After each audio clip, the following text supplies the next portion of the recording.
വാർത്തകൾ വിശദമായി. ചിത്രയിൽ സിപിഐഎം പ്രവർത്തകനെ കൊലപ്പെടുത്തിയ ഷാജഹാൻ കോൺഗ്രസ് പ്രവർത്തകനെന്ന് കൊല്ലപ്പെട്ട എം ബഷീറിന്റെ സഹോദരൻ സലാഹുദ്ദീന്റെ വെളിപ്പെടുത്തൽ. പ്രതി ഷാജഹാൻ 9 തവണ ബഷീറിനെ കുത്തിയെന്നും തന്റെ നെഞ്ചത്ത് കിടന്നാണ് ബഷീർ മരിച്ചതെന്നും സലാഹുദ്ദീൻ പീപ്പിൾ ടിവിയോട് പറഞ്ഞു. കോൺഗ്രസ് പ്രവർത്തകനായിരുന്നു. അവൻ ഈ കഞ്ചാവും കുടിച്ച് ഇല്ലാതെ ആൾക്കാർ അങ്ങനെ വെട്ടിക്കൊണ്ടുകൊണ്ടിരിക്കുന്നതാണ്. അവൻ നേരത്തെ അവൻ്റെ അനിയനെ കുത്തിയിട്ടുണ്ട്. കോൺഗ്രസ്സുകാരനാണ്. കോൺഗ്രസ്സുകാരനായിട്ടാണ് അവൻ ഇവിടെ നേരത്തെ പറഞ്ഞതും അങ്ങനെ തന്നെ. കോൺഗ്രസ്സുകാരനെ എൻ്റെ കൊല്ലുമെന്നൊക്കെ തന്നെ പറഞ്ഞിട്ടാണ് നിൽക്കുന്നത്. ഞാൻ സ്റ്റേഷനിലേക്ക് മൊഴി കൊടുത്തിരിക്കുന്നത് കോൺഗ്രസ്സുകാരനാണ് കൊടുത്തിരിക്കുന്നത്. ഈ സംഭവം നടക്കുമ്പോൾ നിങ്ങളിവിടെ ഉണ്ടോ? സംഭവം നടക്കുമ്പോൾ ഞാൻ ഉറങ്ങുകയായിരുന്നു. ഉറങ്ങാൻ എണീച്ചപ്പോൾ ഇവിടെ ബഹളം കേട്ട് എണീച്ചപ്പോൾ അയാളെ 9 കുത്തി തള്ളിയിട്ട് അപ്പോൾ ഞാൻ ചെന്നപ്പോൾ ആള് എൻ്റെ തോളിൽ തന്നെ കിടന്ന് മരിക്കുകയായിരുന്നു. വാർത്തയുടെ വിശദാംശങ്ങളുമായി രാജ്കുമാർ ചേരുകയാണ്. രാജ്കുമാർ, ബഷീറിന്റെ മരണവുമായി ബന്ധപ്പെട്ട ഇന്നലെ പ്രതി ഷാജഹാനെ പോലീസ് അറസ്റ്റ് ചെയ്തിരുന്നു. ഇതിന് പിന്നാലെയാണ് ഇപ്പോൾ സഹോദരന്റെ വെളിപ്പെടുത്തൽ വന്നിരിക്കുന്നത്. വിശദാംശങ്ങൾ എന്താണ്? അതില് ഈ പ്രതി ഷാജഹാന്റെ കോൺഗ്രസ് ബന്ധത്തെക്കുറിച്ച് പ്രദേശവാസികൾക്ക് മുഴുവനും നന്നായി അറിയാം. അദ്ദേഹം വർഷങ്ങളായി ഒരു 10-12 വർഷം മുമ്പ് ഈ ഷാജഹാൻ അവിടുത്തെ കോൺഗ്രസിന്റെ ഗുണ്ടയായിരുന്നു. അതിനെ തുടർന്ന് അദ്ദേഹം പിന്നീട് ആ ഒരു കോൺഗ്രസിന്റെ അവിടെ ശക്തി ക്ഷയിച്ചതോടെ ആ മേഖലയിൽ ഇയാൾ ഒരു കോൺഗ്രസിന്റെ പ്രവർത്തകനായും അനുഭാവിയുമായും തുടരുകയായിരുന്നു. ഇതാണ് ഷാജഹാനെ സംബന്ധിച്ചുള്ള കോൺഗ്രസിന്റെ പശ്ചാത്തലം. ഇന്നലെ ഈ കൊലപാതകത്തിൽ കലാശിക്കാനുണ്ടായ കാരണമെന്ന് ഇപ്പോൾ നമുക്ക് മനസ്സിലാവുന്നത് മരിച്ചീനി വ്യാപാരം കഴിഞ്ഞ് മടങ്ങി വരികയായിരുന്ന എം ബഷീറിനെ ഇയാൾ സത്യം പറഞ്ഞു. തുടർന്ന് ഇരട്ടപ്പേര് വിളി തമ്മിൽ നടന്നു. രാഷ്ട്രീയം സംസാരിച്ചതിനെ തുടർന്നാണ് ഇവർ തങ്ങളിൽ പിണങ്ങുകയും ചെയ്തത്. ഇതിനെ തുടർന്നാണ് ഈ ഇരട്ടപ്പേര് വിളി ഉണ്ടായതും പിന്നീട് പ്രകോപനപരമായി ഇയാൾ കയ്യിൽ കരുതിയിരുന്ന കത്തി ഉപയോഗിച്ച് 9 തവണ കുത്തിയത്. ഏതെങ്കിലും ഒരു മുൻവൈരാഗ്യമോ മറ്റു കാര്യങ്ങളും ഒന്നും തന്നെ 70 വയസ്സുള്ള എം ബഷീർ എന്ന് പറയുന്ന നല്ല ഒരു മനുഷ്യനായിട്ടാണ് അവിടെ എല്ലാവരും പറയപ്പെടുന്നത്. അദ്ദേഹം വർഷങ്ങളായി CPM-ന്റെ പാർട്ടി മെമ്പർ കൂടിയാണ്, അവിവാഹിതനാണ്. മറ്റ് ഏതെങ്കിലും തരത്തിലുള്ള അദ്ദേഹത്തിനെതിരെ കേസുകളോ കാര്യങ്ങളോ ഒന്നും തന്നെ ഇല്ലാതെ നാട്ടുകാർ വലിയൊരു മനുഷ്യ സ്നേഹി കൂടിയാണ് എം ബഷീർ. അങ്ങനെയുള്ള ഒരു മനുഷ്യനെയാണ് ഈ ഷാജഹാൻ കഠാര കൊണ്ട് കുത്തിക്കൊന്നത്. അതും 9 തവണ കൊലപ്പെടുത്തുകയായിരുന്നു എന്ന് ഇതിൽ കൊല്ലപ്പെട്ട എം ബഷീറിന്റെ സഹോദരൻ സലാഹുദ്ദീൻ തന്നെ നമ്മളോട് ഇപ്പോൾ വെളിപ്പെടുത്തി കഴിഞ്ഞു. മാത്രമല്ല ഷാജഹാൻ ഒരു കോൺഗ്രസ് പ്രവർത്തകനായിരുന്നു, താൻ കോൺഗ്രസ്സുകാരനാണെന്നുള്ള നിലയിൽ തന്നെയാണ് ഷാജഹാൻ പറഞ്ഞു നടന്നതായിട്ടും സലാഹുദ്ദീൻ തന്നെ വെളിപ്പെടുത്തുകയും ചെയ്തിട്ടുണ്ട്. എന്തായാലും പോലീസ് സലാഹുദ്ദീന്റെ വിശദമായ മൊഴി രേഖപ്പെടുത്തിക്കൊണ്ടിരിക്കുകയാണ്. മുമ്പ് സലാഹുദ്ദീൻ തന്നെ ഈ പ്രതി ഷാജഹാന്റെ സഹോദരനെ കുത്തിയ കേസിലും ഷാജഹാൻ പ്രതിയാണ്, അറിയപ്പെടുന്ന ക്രിമിനലാണ്. അയാൾക്കെതിരെയുള്ള മുമ്പ് നടന്നിട്ടുള്ള രാഷ്ട്രീയ കേസുകളും മറ്റു മുഴുവനും പോലീസ് ഇപ്പോൾ അന്വേഷിക്കുകയാണ്. ബഷീറിന്റെ പോസ്റ്റ്മോർട്ടം നടപടികൾ എപ്പോഴായിരിക്കും ആരംഭിക്കുക? ഒപ്പം ഖബറടക്കം ഒക്കെ എപ്പോഴാണ്? ഇന്ന് വൈകുന്നേരത്തോടുകൂടിയായിരിക്കും ഖബറടക്കം ഉൾപ്പെടെയുള്ള ഇതിലേക്ക് പോവുക. രാവിലെ ഇതിന്റെ ഇൻക്വസ്റ്റ് ഉൾപ്പെടെയുള്ള നടപടികൾ പൂർത്തിയാക്കി തിരുവനന്തപുരം മെഡിക്കൽ കോളേജ് ആശുപത്രിയിലേക്ക് പോസ്റ്റ്മോർട്ടത്തിന് കൊണ്ടുപോകും. അതിനുശേഷം വൈകുന്നേരത്തോടെ എത്തിയായിരിക്കും ഖബറടക്കം. വ്യക്തമാണ് രാജ്കുമാർ. ചിത്രയിൽ CPIM പ്രവർത്തകനെ കൊലപ്പെടുത്തിയ ഷാജഹാൻ കോൺഗ്രസ് പ്രവർത്തകനെന്ന കൊല്ലപ്പെട്ട എം ബഷീറിന്റെ സഹോദരൻ സലാഹുദ്ദീന്റെ വെളിപ്പെടുത്തൽ. വിവരങ്ങളാണ് രാജ്കുമാർ നൽകിയത്. കൊല്ലം ചിത്രയിൽ മഹാദേവർ കുന്നിൽ CPIM പ്രവർത്തകൻ എം ബഷീറിനെ കുത്തിക്കൊലപ്പെടുത്തിയ സംഭവത്തിൽ പ്രതിഷേധം ശക്തമാകുന്നു. ജില്ലയിൽ CPIM ഇന്ന് പ്രതിഷേധ പ്രകടനം നടത്തും. 2:30 വീട്ടിൽ നിന്ന് പുറത്തേക്ക് കുളിക്കാൻ ഇറങ്ങിയപ്പോഴാണ് എം ബഷീറിനെ കോൺഗ്രസ് ക്രിമിനലായ ഷാജഹാൻ കുത്തിക്കൊന്നത്. 70 വയസ്സുള്ള ബഷീറിന്റെ നെഞ്ചത്ത് ഷാജഹാൻ 9 തവണ കുത്തിയെന്ന് പോലീസ് പറഞ്ഞു. കുത്തേറ്റ ഉടൻ പ്രദേശവാസികൾ ബഷീറിനെ ആശുപത്രിയിൽ എത്തിച്ചെങ്കിലും ജീവൻ രക്ഷിക്കാനായില്ല. കൊലയാളിയെ നാട്ടുകാരെല്ലാം കൂടി ചേർന്ന് പിടിച്ച് ഇപ്പോൾ പോലീസിൽ ഏൽപ്പിച്ചിട്ടുണ്ട്. ഈ സംഭവത്തെ സംബന്ധിച്ച് വിശദമായിട്ടുള്ള അന്വേഷണം നടത്തേണ്ടതായിട്ടുണ്ട്. യാതൊരു കാരണവുമില്ലാതെ പാവപ്പെട്ട ബഷീർ അങ്കാടിയെ കൊലപ്പെടുത്തിയതിനെ സംബന്ധിച്ച് വിശദമായിട്ടുള്ള അന്വേഷണം നടത്തി എന്തുകൊണ്ട് അങ്ങനെ ഉണ്ടാകാനായിട്ടുണ്ട് എന്നതിനെ സംബന്ധിച്ച് വ്യക്തമായ അന്വേഷണം നടത്തിയിട്ട് ഈ റൗഡിയായിട്ടുള്ള ഈ സാമൂഹികനായിട്ടുള്ള ഈ കൊലയാളിക്ക് തക്കതായ ശിക്ഷ നിയമപരമായ നടപടി സ്വീകരിക്കുന്നതായിട്ടുണ്ട്. Chithara Mahadevarkunnu CPM branch committee അംഗമാണ് ബഷീർ. രാഷ്ട്രീയ അഭിപ്രായ വ്യത്യാസമാണ് കൊലപാതകത്തിൽ കലാശിച്ചതെന്ന് പോലീസ് പറഞ്ഞു. സംഭവ സ്ഥലത്ത് നിന്ന് തന്നെ മദ്യലഹരിയിലായിരുന്ന ഷാജഹാനെ നാട്ടുകാർ പിടികൂടി പോലീസിന് കൈമാറി. നിരവധി ക്രിമിനൽ കേസിലെ പ്രതിയാണ് ഷാജഹാനെന്നും പോലീസ് അറിയിച്ചു. ന്യൂസ് ബ്യൂറോ, കൊല്ലം. ലോക്സഭാ തെരഞ്ഞെടുപ്പ് തന്ത്രങ്ങൾക്ക് രൂപം നൽകാൻ സിപിഐഎം കേന്ദ്ര കമ്മിറ്റി യോഗം ഇന്ന് ദില്ലിയിൽ ആരംഭിക്കും. സംസ്ഥാന ഘടകങ്ങളുടെ റിപ്പോർട്ടുകളുടെ അടിസ്ഥാനത്തിൽ പ്രാദേശിക സഖ്യ രൂപീകരണങ്ങളെക്കുറിച്ചും കേന്ദ്ര കമ്മിറ്റി യോഗം ചർച്ച ചെയ്യും. പുൽവാമ സ്ഫോടനവും തുടർന്നുണ്ടായ ഇന്ത്യ പാക് സംഘർഷവും കേന്ദ്ര കമ്മിറ്റി യോഗം വിലയിരുത്തും. ഇന്നും നാളെയുമാണ് 2 ദിവസങ്ങളിലായി കേന്ദ്ര കമ്മിറ്റി യോഗം നടക്കുക. നിർണായകമായ ലോക്സഭാ തെരഞ്ഞെടുപ്പിലേക്ക് രാജ്യം കടക്കുന്ന പശ്ചാത്തലത്തിലാണ് സിപിഐഎം കേന്ദ്ര കമ്മിറ്റി യോഗം ദില്ലിയിൽ ആരംഭിക്കുന്നത്. 2 ദിവസമായി നടക്കുന്ന യോഗത്തിൽ തെരഞ്ഞെടുപ്പ് തന്ത്രങ്ങൾക്ക് രൂപം നൽകുന്നതാണ് പ്രധാന അജണ്ട. കഴിഞ്ഞ മാസം 9-ാം തീയതി ചേർന്ന പോളിറ്റ് ബ്യൂറോ യോഗം സംസ്ഥാന ഘടകങ്ങളുടെ റിപ്പോർട്ട് ചർച്ചയ്ക്ക് വിധേയമാക്കി. 3 കാര്യങ്ങളിൽ അധിഷ്ഠിതമായി തെരഞ്ഞെടുപ്പ് തന്ത്രം രൂപം നൽകാനാണ് നിർദ്ദേശം നൽകിയത്. ബി.ജെ.പി സഖ്യത്തെയും പരാജയപ്പെടുത്തുക, സിപിഎമ്മിന്റെയും ഇടതു പാർട്ടികളുടെയും ശക്തി ലോക്സഭയിൽ വർദ്ധിപ്പിക്കുക, കേന്ദ്രത്തിൽ ഒരു മതേതര സർക്കാർ ഉറപ്പാക്കുക. ഇതിന്റെ അടിസ്ഥാനത്തിൽ കേന്ദ്ര കമ്മിറ്റി യോഗത്തിൽ വിശദമായ ചർച്ച നടക്കും. നിലവിൽ സിപിഐഎം ഏതെങ്കിലും സഖ്യത്തിന്റെ ഭാഗമായി നിൽക്കുന്നില്ല. പക്ഷേ ആവശ്യമെങ്കിൽ പ്രാദേശിക സഖ്യങ്ങൾക്ക് അനുമതി നൽകിയേക്കും. പുൽവാമ സ്ഫോടനവും അതിനെ തുടർന്നുണ്ടായ ഇന്ത്യ പാക് സംഘർഷവും സിപിഐഎം വിശദമായി വിലയിരുത്തും. News bureau, Delhi. നരേന്ദ്രമോദിക്കെതിരെ ആഞ്ഞടിച്ച രാഹുൽ ഗാന്ധി. പ്രധാനമന്ത്രിക്ക് നാണമില്ല എന്ന രാഹുലിന്റെ ട്വീറ്റ്. റഫേൽ വിമാനം ഇന്ത്യയിൽ എത്തുന്നത് വൈകാൻ കാരണം പ്രധാനമന്ത്രി മാത്രമാണ്. കാലഹരണപ്പെട്ട വിമാനം സൈന്യം ഉപയോഗിക്കാൻ കാരണം മോദിയാണ് എന്ന രാഹുൽ ഗാന്ധി ട്വിറ്ററിൽ കുറിച്ചു. അഭിനന്ദനെ പോലെയുള്ളവർ എന്തിന് ജീവൻ പണയം വെക്കണം? 30,000 കോടി പ്രധാനമന്ത്രി മോഷ്ടിച്ച് സുഹൃത്തായ അനിൽ അംബാനിക്ക് നൽകിയെന്നും രാഹുൽ ട്വിറ്ററിൽ വിമർശിച്ചു. റഫേൽ വിമാനം കൂടി ഇന്ത്യക്കുണ്ടായിരുന്നെങ്കിൽ കുറച്ചുകൂടി നേട്ടമായേനെ എന്ന പ്രധാനമന്ത്രി കഴിഞ്ഞ ദിവസം പറഞ്ഞിരുന്നു. അഹന്തയുടെ രാഷ്ട്രീയമാണ് റഫേൽ വൈകാൻ കാരണമായതെന്ന് മോദി വിമർശിച്ചിരുന്നു. ഇതിന്റെ മറുപടിയായാണ് രാഹുൽ മോദിക്കെതിരെ ആഞ്ഞടിച്ചത്. കേരള കോൺഗ്രസുമായുള്ള UDFന്റെ 2ാം ഘട്ട ഉഭയകക്ഷി ചർച്ച ഇന്ന് കൊച്ചിയിൽ നടക്കും. 2ാം സീറ്റ് എന്ന ആവശ്യത്തിൽ കേരള കോൺഗ്രസ് എം ഉറച്ചു നിൽക്കുന്ന സാഹചര്യത്തിലാണ് കോൺഗ്രസ് നേതാക്കൾ ഇന്ന് വീണ്ടും ചർച്ച നടത്തുന്നത്. അധിക സീറ്റ് നൽകാനാവില്ലെന്ന് കോൺഗ്രസ് ഇന്നും ആവർത്തിക്കും. അതേസമയം ആവശ്യം അംഗീകരിച്ചില്ലെങ്കിൽ കടുത്ത നിലപാടെടുക്കേണ്ടി വരുമെന്ന് PJ ജോസഫ് നേരത്തെ മുന്നറിയിപ്പ് നൽകിയിട്ടുണ്ട്. നിലവിലുള്ള കോട്ടയം സീറ്റിന് പുറമെ ഇടുക്കിയോ ചാലക്കുടിയോ നൽകണമെന്ന ഉറച്ച ആവശ്യവുമായിട്ടാണ് കേരള കോൺഗ്രസ് നേതാക്കളായ KM മാണിയും PJ ജോസഫും ഇന്നും ചർച്ചയ്ക്കെത്തുക. കഴിഞ്ഞ 26-ന് കൊച്ചിയിൽ നടത്തിയ ചർച്ചയിൽ ഈ ആവശ്യം അംഗീകരിക്കാൻ കോൺഗ്രസ് തയ്യാറായില്ല. അധിക സീറ്റ് നൽകുന്നത് പ്രായോഗികമല്ലെന്ന് കോൺഗ്രസ് നേതാക്കൾ അറിയിച്ചപ്പോൾ PJ ജോസഫാണ് നിലപാട് കടുപ്പിച്ചത്. ഇത്തവണ 2 സീറ്റ് നൽകിയേ മതിയാവൂ എന്ന് വ്യക്തമാക്കിയ ജോസഫ് കോൺഗ്രസ് തീരുമാനം അനുകൂലമായില്ലെങ്കിൽ കടുത്ത നിലപാടിലേക്ക് കടക്കേണ്ടി വരുമെന്ന് മുന്നറിയിപ്പും നൽകുകയായിരുന്നു. തുടർന്നാണ് ഇക്കാര്യത്തിൽ വീണ്ടും ചർച്ച നടത്താമെന്ന് കോൺഗ്രസ് നേതാക്കൾ കേരള കോൺഗ്രസ് നേതാക്കളെ അറിയിച്ചത്. കേരള കോൺഗ്രസിലെ തർക്കം അവരുടെ ആഭ്യന്തര തർക്കമാണെന്നും ആ തർക്കം തീർക്കാൻ അധിക സീറ്റ് നൽകാനാവില്ലെന്നുമാണ് കോൺഗ്രസിന്റെ നിലപാട്. ഇന്നത്തെ ചർച്ചയിൽ KM മാണി വിട്ടുവീഴ്ചയ്ക്ക് തയ്യാറായേക്കുമെങ്കിലും PJ ജോസഫ് നിലപാടിൽ ഉറച്ചു നിൽക്കുമെന്നാണ് വിവരം. അധിക സീറ്റ് നൽകാൻ കഴിയില്ലെന്ന് കോൺഗ്രസ് ആവർത്തിച്ചാൽ PJ ജോസഫ് എന്ത് നിലപാടെടുക്കുമെന്നത് നിർണായകമാണ്. കഴിഞ്ഞ ദിവസം മുസ്ലിം ലീഗുമായി കോൺഗ്രസ് നടത്തിയ 2ാം വട്ട ചർച്ചയും പരാജയപ്പെട്ടിരുന്നു. 3ാം സീറ്റ് എന്ന ആവശ്യത്തിൽ ലീഗ് ഉറച്ചു നിന്നതോടെയാണ് ചർച്ച തീരുമാനമാകാതെ പിരിഞ്ഞത്. ഘടകകക്ഷികളുമായുള്ള സീറ്റ് വിഭജന ചർച്ച നീണ്ടുപോകുന്നതിനാൽ കോൺഗ്രസിലെ സ്ഥാനാർത്ഥി നിർണയവും അനിശ്ചിതത്വത്തിലാണ്. ഇക്കാര്യത്തിൽ കോൺഗ്രസിനകത്ത് തന്നെ അതൃപ്തി പുകയുന്നുണ്ട്. ഘടകകക്ഷികളുമായുള്ള സീറ്റ് തർക്കം പരിഹരിച്ചാൽ തന്നെ സ്ഥാനാർത്ഥി നിർണയമാകും കോൺഗ്രസിന്റെ അടുത്ത തലവേദന. News bureau, Kochi. LDF സംസ്ഥാന കമ്മിറ്റിയുടെ ആഭിമുഖ്യത്തിലുള്ള കേരള സംരക്ഷണ യാത്രകൾക്ക് തൃശൂരിൽ സമാപനം. ചരിത്രം സൃഷ്ടിച്ച ജനമുന്നേറ്റമായി മാറിയ LDF ജാഥകൾക്ക് ലക്ഷങ്ങളുടെ പങ്കാളിത്തത്തോടെയാണ് സമാപനമായത്. ജനസഹസ്രങ്ങളുടെ മഹാസംഗമത്തോടെയാണ് കേരള സംരക്ഷണ യാത്രകൾ തൃശൂരിൽ സമാപിച്ചത്.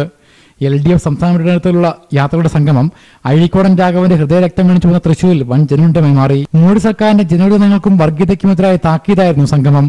1000 നാളായി കേരള ജനതയ്ക്ക് തണലും പ്രതീക്ഷയും പ്രവർത്തിക്കുന്ന ഇടതുപക്ഷ സർക്കാരിനെ സംരക്ഷിക്കാനുള്ള കേരള സമൂഹത്തിന്റെ പ്രതിജ്ഞയുമായി മാറി സമാപന സമ്മേളനം. BJP സർക്കാരിനെ പുറത്താക്കൂ, രാജ്യത്തെ രക്ഷിക്കൂ, വികസനം, സമാധാനം, സാമൂഹിക പുരോഗതി, ജനപക്ഷം, ഇടതുപക്ഷം എന്നീ മുദ്രാവാക്യങ്ങൾ ഉയർത്തിയാണ് തിരുവനന്തപുരത്ത് നിന്നും മഞ്ചേശ്വരത്ത് നിന്നുമായി കേരള സംരക്ഷണ യാത്രകൾ ആരംഭിച്ചത്. CPM സംസ്ഥാന സെക്രട്ടറി കോടിയേരി ബാലകൃഷ്ണനും CPI സംസ്ഥാന സെക്രട്ടറി കാനം രാജേന്ദ്രനുമാണ് യാത്രകൾ നയിച്ചത്. തൃശൂർ തേക്കിൻകാട് മൈതാനിയെ ചുവന്നുകടലാക്കിയ സമാപന സമ്മേളനം മുഖ്യമന്ത്രി പിണറായി വിജയൻ ഉദ്ഘാടനം ചെയ്തു. കോൺഗ്രസ് അദാനിക്ക് കടൽ കൊടുത്തപ്പോൾ BJP ആകാശം നൽകിയാണ് സഹായിച്ചതെന്ന് CPM സംസ്ഥാന സെക്രട്ടറിയും തെക്കൻ മേഖല ജാഥ ക്യാപ്റ്റനുമായിരുന്ന കോടിയേരി ബാലകൃഷ്ണൻ പറഞ്ഞു. കോൺഗ്രസ് അദാനി ഗ്രൂപ്പിന് കടൽ കൊടുത്തു, BJP അദാനി ഗ്രൂപ്പിന് ആകാശം കൊടുക്കുകയാണ്. ആകാശവും കടലും കോർപ്പറേറ്റുകളെ ഏൽപ്പിച്ച കോൺഗ്രസും BJPയും ഈ കേരളത്തിൻ്റെ വികസനത്തെ മുരടിപ്പിക്കാൻ ശ്രമിക്കുന്നവരാണ്. ഒരു ഭാഗത്ത് മോദിയും മറുഭാഗത്ത് ഇന്ത്യൻ ജനതയും എന്ന അവസ്ഥയിലാണ് ദേശീയ രാഷ്ട്രീയമെന്ന് CPI സംസ്ഥാന സെക്രട്ടറിയും വടക്കൻ മേഖല ജാഥ ക്യാപ്റ്റനുമായ അൻ രാജേന്ദ്രൻ പറഞ്ഞു. ഒരു ഭാഗത്ത് നരേന്ദ്രമോദിയും അദ്ദേഹത്തിൻ്റെ സർക്കാരും നേരെ അഭിമുഖമായി ജനങ്ങളും അണിനിരക്കുന്ന ഒരു കാഴ്ചയാണ് ഇന്ന് രാജ്യത്തുടനീളം കാണാൻ കഴിയുന്നത്. അതുകൊണ്ടാണ് മോഡി ഹടാവോ ദേശ് ബച്ചാവോ എന്ന മുദ്രാവാക്യം കക്ഷി രാഷ്ട്രീയത്തിന് അതീതമായി രാജ്യത്തിൻ്റെ മുദ്രാവാക്യമായി മാറുന്നത്. LDF സംസ്ഥാന നേതാക്കൾ, മന്ത്രിമാർ, MLA മാർ, മറ്റ് ജനപ്രതിനിധികൾ, കലാകായിക സാംസ്കാരിക രംഗത്തുള്ള പ്രമുഖർ എന്നിവരും പൊതുസമ്മേളനം സംബന്ധിച്ചു. ലോക്സഭാ തെരഞ്ഞെടുപ്പ് നടക്കാൻ മാസങ്ങൾ മാത്രം ബാക്കി നിർത്തിയ വലിയ ജനപങ്കാളിത്തമാണ് LDFന്റെ കേരള രക്ഷാ മാർച്ചിനുണ്ടായത്. അതിനാൽ തന്നെ LDFന്റെ വരുന്ന തെരഞ്ഞെടുപ്പിലേക്കുള്ള ഒരുക്കം കൂടിയാവുകയായിരുന്നു കേരള സംരക്ഷണ യാത്ര. തൃശ്ശൂരിൽ നിന്നും PP സലൂണിനൊപ്പം VS അഭിരാം. മാണി കോൺഗ്രസ് വീണ്ടും പിളർപ്പിലേക്ക് മത്സരിക്കുമെന്ന് PJ ജോസഫ് പറഞ്ഞിരിക്കുന്നു. വാർത്തയുടെ വിശദാംശങ്ങളുമായി ലെസ്ലി ജോൺ ചേരുകയാണ്. ലെസ്ലി, വീണ്ടും സീറ്റ് സാലി ചേരുകയാണ് വാർത്തയുടെ വിശദാംശങ്ങളുമായി. സാലി, തെരഞ്ഞെടുപ്പ് അടുക്കാനിരിക്കുന്ന സാഹചര്യത്തിൽ തന്നെ ഈ കോൺഗ്രസിന്റെ ആഭ്യന്തര തർക്കങ്ങൾ രൂക്ഷമായിരുന്നു മാണി കോൺഗ്രസിൽ. ഈ സാഹചര്യത്തിലാണ് മത്സരിക്കുമെന്ന് ഉറപ്പിച്ച PJ ജോസഫ് പറഞ്ഞിരിക്കുന്നത്. എപ്പോഴാണ് അദ്ദേഹം ഇക്കാര്യം വ്യക്തമാക്കിയത്? വിശദാംശങ്ങൾ എന്താണ്? രേഷ്മ, ഏതായാലും ഒരു കാര്യം വ്യക്തമാണ്. PJ ജോസഫിന്റെ ഇന്നത്തെ വാക്കുകളിൽ നിന്ന് വ്യക്തമാകുന്ന ഒരു കാര്യം, കേരള കോൺഗ്രസ് വലിയ ആഭ്യന്തര പ്രതിസന്ധിയിലേക്ക് നീങ്ങുന്നു എന്നുള്ളത് തന്നെയാണ്. ഇന്ന് ഏതായാലും ചർച്ച നിർണായകമാണ്. പക്ഷേ ആ ചർച്ച കൊണ്ട് എന്തെങ്കിലും ഒരു പ്രയോജനം ഉണ്ടാകുമെന്ന് കരുതാൻ ആവില്ല. കേരള കോൺഗ്രസ് ഉഭയകക്ഷി ചർച്ചയിൽ അനുകൂലമായൊരു തീരുമാനം അല്ലെങ്കിൽ പ്രശ്നത്തിന് പരിഹാരം കാണുന്ന ഒരു തീരുമാനം ഇന്ന് ഒരു കാരണവശാലും ഉണ്ടാവില്ല എന്നുറപ്പാണ്. കാരണം കേരള കോൺഗ്രസ് ആവശ്യപ്പെടുന്നത് 2 സീറ്റാണ്. നിലവിൽ മത്സരിക്കുന്ന കോട്ടയം കൂടാതെ ഇടുക്കിയോ ചാലക്കുടിയോ തങ്ങൾക്ക് വേണം എന്നാണ് കേരള കോൺഗ്രസിന്റെ ആവശ്യം. അത് PJ ജോസഫിന് മത്സരിക്കാനാണ്. അതാണ് PJ ജോസഫ് ഇന്ന് ആവർത്തിച്ച് വ്യക്തമാക്കിയത്. കഴിഞ്ഞ ദിവസം ഇടുക്കിയിൽ നടത്തിയ വാർത്താ സമ്മേളനത്തിലും PJ ജോസഫ് പറഞ്ഞത് താൻ ഇതുവരെ ലോക്സഭയിലേക്ക് പോയിട്ടില്ല, അതുകൊണ്ട് പാർലമെന്റിൽ പ്രവർത്തിക്കാൻ ആഗ്രഹമുണ്ട്. ആ സാഹചര്യത്തിൽ താൻ ഇനി ലോക്സഭയിലേക്ക് മത്സരിക്കാൻ തീരുമാനിച്ചിട്ടുണ്ട്. 2ാമത്തെ സീറ്റിൽ താൻ മത്സരിക്കും എന്ന് തന്നെയാണ് പറഞ്ഞത്. അത് സ്വാഭാവികമായും കോൺഗ്രസിനുള്ള ഒരു മുന്നറിയിപ്പാണ്. 2ാമത്തെ സീറ്റ് കിട്ടിയേ തീരൂ എന്നുള്ളത്. പക്ഷെ അതിൽ കേരള കോൺഗ്രസിനുള്ളിൽ ഒരു പ്രതിസന്ധി അതുമായി ബന്ധപ്പെട്ട് ഉടലെടുത്തിട്ടുണ്ട് എന്നുള്ളതാണ് ഏറ്റവും പ്രധാനപ്പെട്ട കാര്യം. ഈ 2ാമത്തെ സീറ്റ് എന്ന ആവശ്യം ഇപ്പോൾ കേരള കോൺഗ്രസിൽ ജോസഫ് വിഭാഗത്തിന്റെ മാത്രം ആവശ്യമായി മാറിയിരിക്കുന്നു. യഥാർത്ഥത്തിൽ മാണി വിഭാഗത്തിന് KM മാണിക്കോ ജോസ് K മാണിക്കോ യാതൊരു താല്പര്യവും 2ാമത്തെ സീറ്റിന്റെ കാര്യത്തിൽ ഇല്ല എന്നുള്ളതാണ്. അത്തരത്തിലൊരു ധാരണ കേരള കോൺഗ്രസ് മാണി വിഭാഗത്തിനുള്ളിലുണ്ട്. പുറമേക്ക് ചർച്ചയിലൊക്കെ KM മാണി അത്തരം 2ാമത്തെ സീറ്റിന് വേണ്ടി ആവശ്യം ഉന്നയിക്കുന്നുണ്ട് എന്നുള്ളത് വസ്തുതയാണ്. കഴിഞ്ഞ ദിവസം നടന്ന ഉഭയകക്ഷി ചർച്ചയിലും KM മാണി തന്നെയാണ് 2ാമതൊരു സീറ്റ് പാർട്ടിക്ക് വേണം എന്ന് കോൺഗ്രസ് നേതാക്കളെ അറിയിച്ചത്. പക്ഷേ അതിൽ എത്രമാത്രം ആത്മാർത്ഥതയുണ്ട് എന്ന് സംശയമാണ്. ആ സംശയം പൊതുസമൂഹത്തിന് മാത്രമല്ല ജോസഫിനുമുണ്ട്, ജോസഫ് ഗ്രൂപ്പിന് പൊതുവിലുമുണ്ട്. അതുകൊണ്ട് തന്നെ ജോസഫ് വിഭാഗം കടുത്ത അതൃപ്തിയിലാണ് ഈ വിഷയത്തിൽ. കാരണം 2ാമത് ഒരു സീറ്റിന് വേണ്ടി ആത്മാർത്ഥതയില്ലാത്ത ഒരു സമീപനം മാണി സ്വീകരിക്കുന്നു. മറ്റൊന്ന്, ഇനി ഒരു സീറ്റ് മാത്രമേ ലഭിച്ചുള്ളൂവെങ്കിൽ, അതായത് കോട്ടയം മാത്രമേ ലഭിച്ചുള്ളൂവെങ്കിലും അത് തനിക്ക് അവകാശപ്പെട്ടതാണ് എന്നാണ് PJ ജോസഫിന്റെ വാദം. അതിന് PJ ജോസഫ് മുന്നോട്ട് വയ്ക്കുന്ന പ്രധാന വാദം ഇവയാണ്. ഒന്ന്, നിലവിൽ പാർട്ടി ചെയർമാൻ KM മാണി നിയമസഭാംഗമാണ്, പാർട്ടിയുടെ പാർലമെന്ററി പാർട്ടി ലീഡറാണ്. അദ്ദേഹം ലോക്സഭാ സീറ്റിന് വേണ്ടി ശ്രമിക്കുന്നില്ല. 2ാമത് ഉള്ളത് പാർട്ടിയുടെ വൈസ് ചെയർമാൻ ജോസ് K മാണിയാണ്. അദ്ദേഹം നിലവിൽ രാജ്യസഭാംഗമാണ്. അതുകൊണ്ട് തന്നെ കോട്ടയം സീറ്റിന് വേണ്ടി ശ്രമിക്കുന്നില്ല. അപ്പോൾ സ്വാഭാവികമായും പാർട്ടിയിൽ ഏറ്റവും മുതിർന്ന നേതാവ് എന്ന നിലയ്ക്ക് PJ ജോസഫിന് തനിക്ക് തന്നെ ഈ കോട്ടയം സീറ്റ് ലഭിക്കണം എന്ന കർശന നിലപാടിലാണ് PJ ജോസഫ്. അതാണ് PJ ജോസഫ് മുന്നോട്ട് വയ്ക്കുന്ന പ്രധാന വാദം. അതായത് KM മാണിയോ ജോസ് K മാണിയോ ഒക്കെ ആണ് മത്സരിക്കുന്നതെങ്കിൽ താൻ ഈ കോട്ടയം സീറ്റ് വിട്ടുതരുമായിരുന്നു. പക്ഷേ പ്രധാനപ്പെട്ട നേതാക്കൾ ആരുമല്ല, മറ്റാരെങ്കിലും ആകാൻ മത്സരിക്കുന്ന എന്നുള്ള സാഹചര്യമാണ് ഇപ്പോൾ നിലനിൽക്കുന്നത്. അതുകൊണ്ട് തന്നെ അങ്ങനെയാണെങ്കിൽ പാർട്ടിയുടെ വർക്കിംഗ് ചെയർമാൻ എന്ന നിലയ്ക്ക് PJ ജോസഫിനാണ് സീറ്റിന്റെ അവകാശം എന്നുള്ളതാണ് ജോസഫ് വിഭാഗത്തിന്റെ നിലപാട്. അത് പക്ഷേ മാണി വിഭാഗം ഒരു കാരണവശാലും അനുവദിക്കില്ല, സമ്മതിക്കില്ല എന്ന് 100% ഉറപ്പാണ്. മാണി വിഭാഗത്തിലെ ആരെങ്കിലും ഒരാൾ തന്നെയാകും കോട്ടയത്ത് സ്ഥാനാർത്ഥി എന്ന് ഉറപ്പാണ്. അതിന് മാണി ഗ്രൂപ്പ് ഒരു തന്ത്രം മെനഞ്ഞിട്ടുണ്ട്. ഇപ്പോൾ ഒരു സീറ്റ് എന്ന രീതിയിലേക്ക് കാര്യങ്ങൾ എത്തി എന്ന് വിചാരിക്കുക. ഒരു സീറ്റിന് പൊതുവിൽ ധാരണയായെങ്കിൽ അത് കോട്ടയം ആണെന്ന് ഉറപ്പാണ്. അങ്ങനെയാണെങ്കിൽ പാർട്ടിയുടെ സ്റ്റിയറിംഗ് കമ്മിറ്റി കൂടിയതിനു ശേഷം സ്ഥാനാർത്ഥി ആരെന്ന് നിശ്ചയിക്കുക എന്നുള്ളതാണ് ഇപ്പോൾ മാണി വിഭാഗത്തിന്റെ തീരുമാനം. അത് അങ്ങനെയാണെങ്കിൽ സ്റ്റിയറിംഗ് കമ്മിറ്റിയിൽ മൃഗീയ ഭൂരിപക്ഷം KM മാണിക്കുണ്ട്. ആ സ്റ്റിയറിംഗ് കമ്മിറ്റിയുടെ ഭൂരിപക്ഷം ഉപയോഗിച്ച് സ്ഥാനാർത്ഥിയെ തീരുമാനിക്കുക എന്ന തന്ത്രമാണ് KM മാണി സ്വീകരിക്കുന്നത്. അങ്ങനെയാണെങ്കിൽ ഒരു കാര്യം ഉറപ്പാണ്, ചരിത്രത്തിലെ മറ്റൊരു പിളർപ്പിലേക്ക് കൂടി കേരള കോൺഗ്രസ് നടന്നു നീങ്ങുകയാണ് എന്ന് ഇപ്പോൾ കേരള കോൺഗ്രസിനുള്ളിൽ നടക്കുന്ന സംഭവവികാസങ്ങൾ സുസൂക്ഷ്മം നിരീക്ഷിച്ചാൽ നമുക്ക് മനസ്സിലാകും. ജോസഫ് ഗ്രൂപ്പ് PJ ജോസഫ് വ്യക്തിപരമായി തന്നെ കടുത്ത എതിർപ്പിലാണ്. അതുകൊണ്ട് തന്നെ ഈ വരും ദിവസങ്ങളിൽ ഇന്നത്തെ ചർച്ചയും വരും ദിവസങ്ങളിൽ നടക്കാൻ പോകുന്ന ചർച്ചകളും നിർണായകമാണ്. ചുരുക്കത്തിൽ ലോക്സഭാ തെരഞ്ഞെടുപ്പിന്റെ സ്ഥാനാർത്ഥി നിർണയവുമായി ബന്ധപ്പെട്ട് UDF-നുള്ളിൽ മാത്രമല്ല കേരള കോൺഗ്രസിനുള്ളിലും വലിയ കലാപം പൊട്ടിപ്പുറപ്പെടുകയാണ്. അത് ഒരു പക്ഷേ ചെന്നെത്തുക മാണി വിഭാഗത്തിന്റെ പിളർപ്പിലേക്കായിരിക്കും. ചുരുക്കത്തിൽ പഴയ ജോസഫ് വിഭാഗം പുനരുജ്ജീവിപ്പിക്കപ്പെടാനുള്ള സാധ്യതയിലേക്കാണ് കാര്യങ്ങൾ ഇപ്പോൾ എത്തി നിൽക്കുന്നത്. വ്യക്തമാണ് സാലി. ഈ മണിക്കൂറിൽ ഇപ്പോൾ ലെസ്ലി ജോൺ കൂടി ന്യൂസ് ഡെസ്കിൽ നിന്നും ചേരുകയാണ്. ലെസ്ലി, ഈ മാണി വിഭാഗത്തിന്റെ ആത്മാർത്ഥതയില്ലാത്ത സമീപനം വളരെ ചൊടിപ്പിച്ചിരിക്കുന്നു ജോസഫ് വിഭാഗത്തെ. ഒരുപക്ഷെ ഇന്ന് ഉഭയകക്ഷി ചർച്ച നടക്കാനിരിക്കുന്ന സാഹചര്യത്തിൽ കൂടിയാണ് ജോസഫ് വിഭാഗം ഇത്തരമൊരു ആവശ്യം അല്ലെങ്കിൽ കടുത്ത നിലപാടിലേക്ക് പോകുന്നത്. ഇന്ന് ഒരുപക്ഷെ തീരുമാനമാകാൻ സാധിച്ചില്ലെങ്കിൽ എന്തായിരിക്കും ഇനി ജോസഫ് വിഭാഗത്തിന്റെ അടുത്ത നീക്കങ്ങൾ? രേഷ്മ, UDF-ന്റെ ഉഭയകക്ഷി ചർച്ച സീറ്റ് വിഭജനവുമായി ബന്ധപ്പെട്ട് നടക്കാനിരിക്കുന്ന സാഹചര്യത്തിൽ തന്നെയാണ് PJ ജോസഫ് തന്റെ നിലപാട് കടുപ്പിച്ചുകൊണ്ട് വീണ്ടും മത്സരിക്കാനുണ്ട് എന്നുള്ള കൃത്യമായ സന്ദേശം നൽകിക്കൊണ്ട് മാധ്യമങ്ങളെ കണ്ടിരിക്കുന്നത്. ഏറ്റവും പ്രധാനമായി UDF-നുള്ളിൽ മറ്റു കക്ഷികളുമായുള്ള ചർച്ചകൾ നടക്കാനിരിക്കുകയാണ് ഇത്തരത്തിൽ സാഹചര്യത്തിലേക്ക് PJ ജോസഫ് പോകുന്നത്.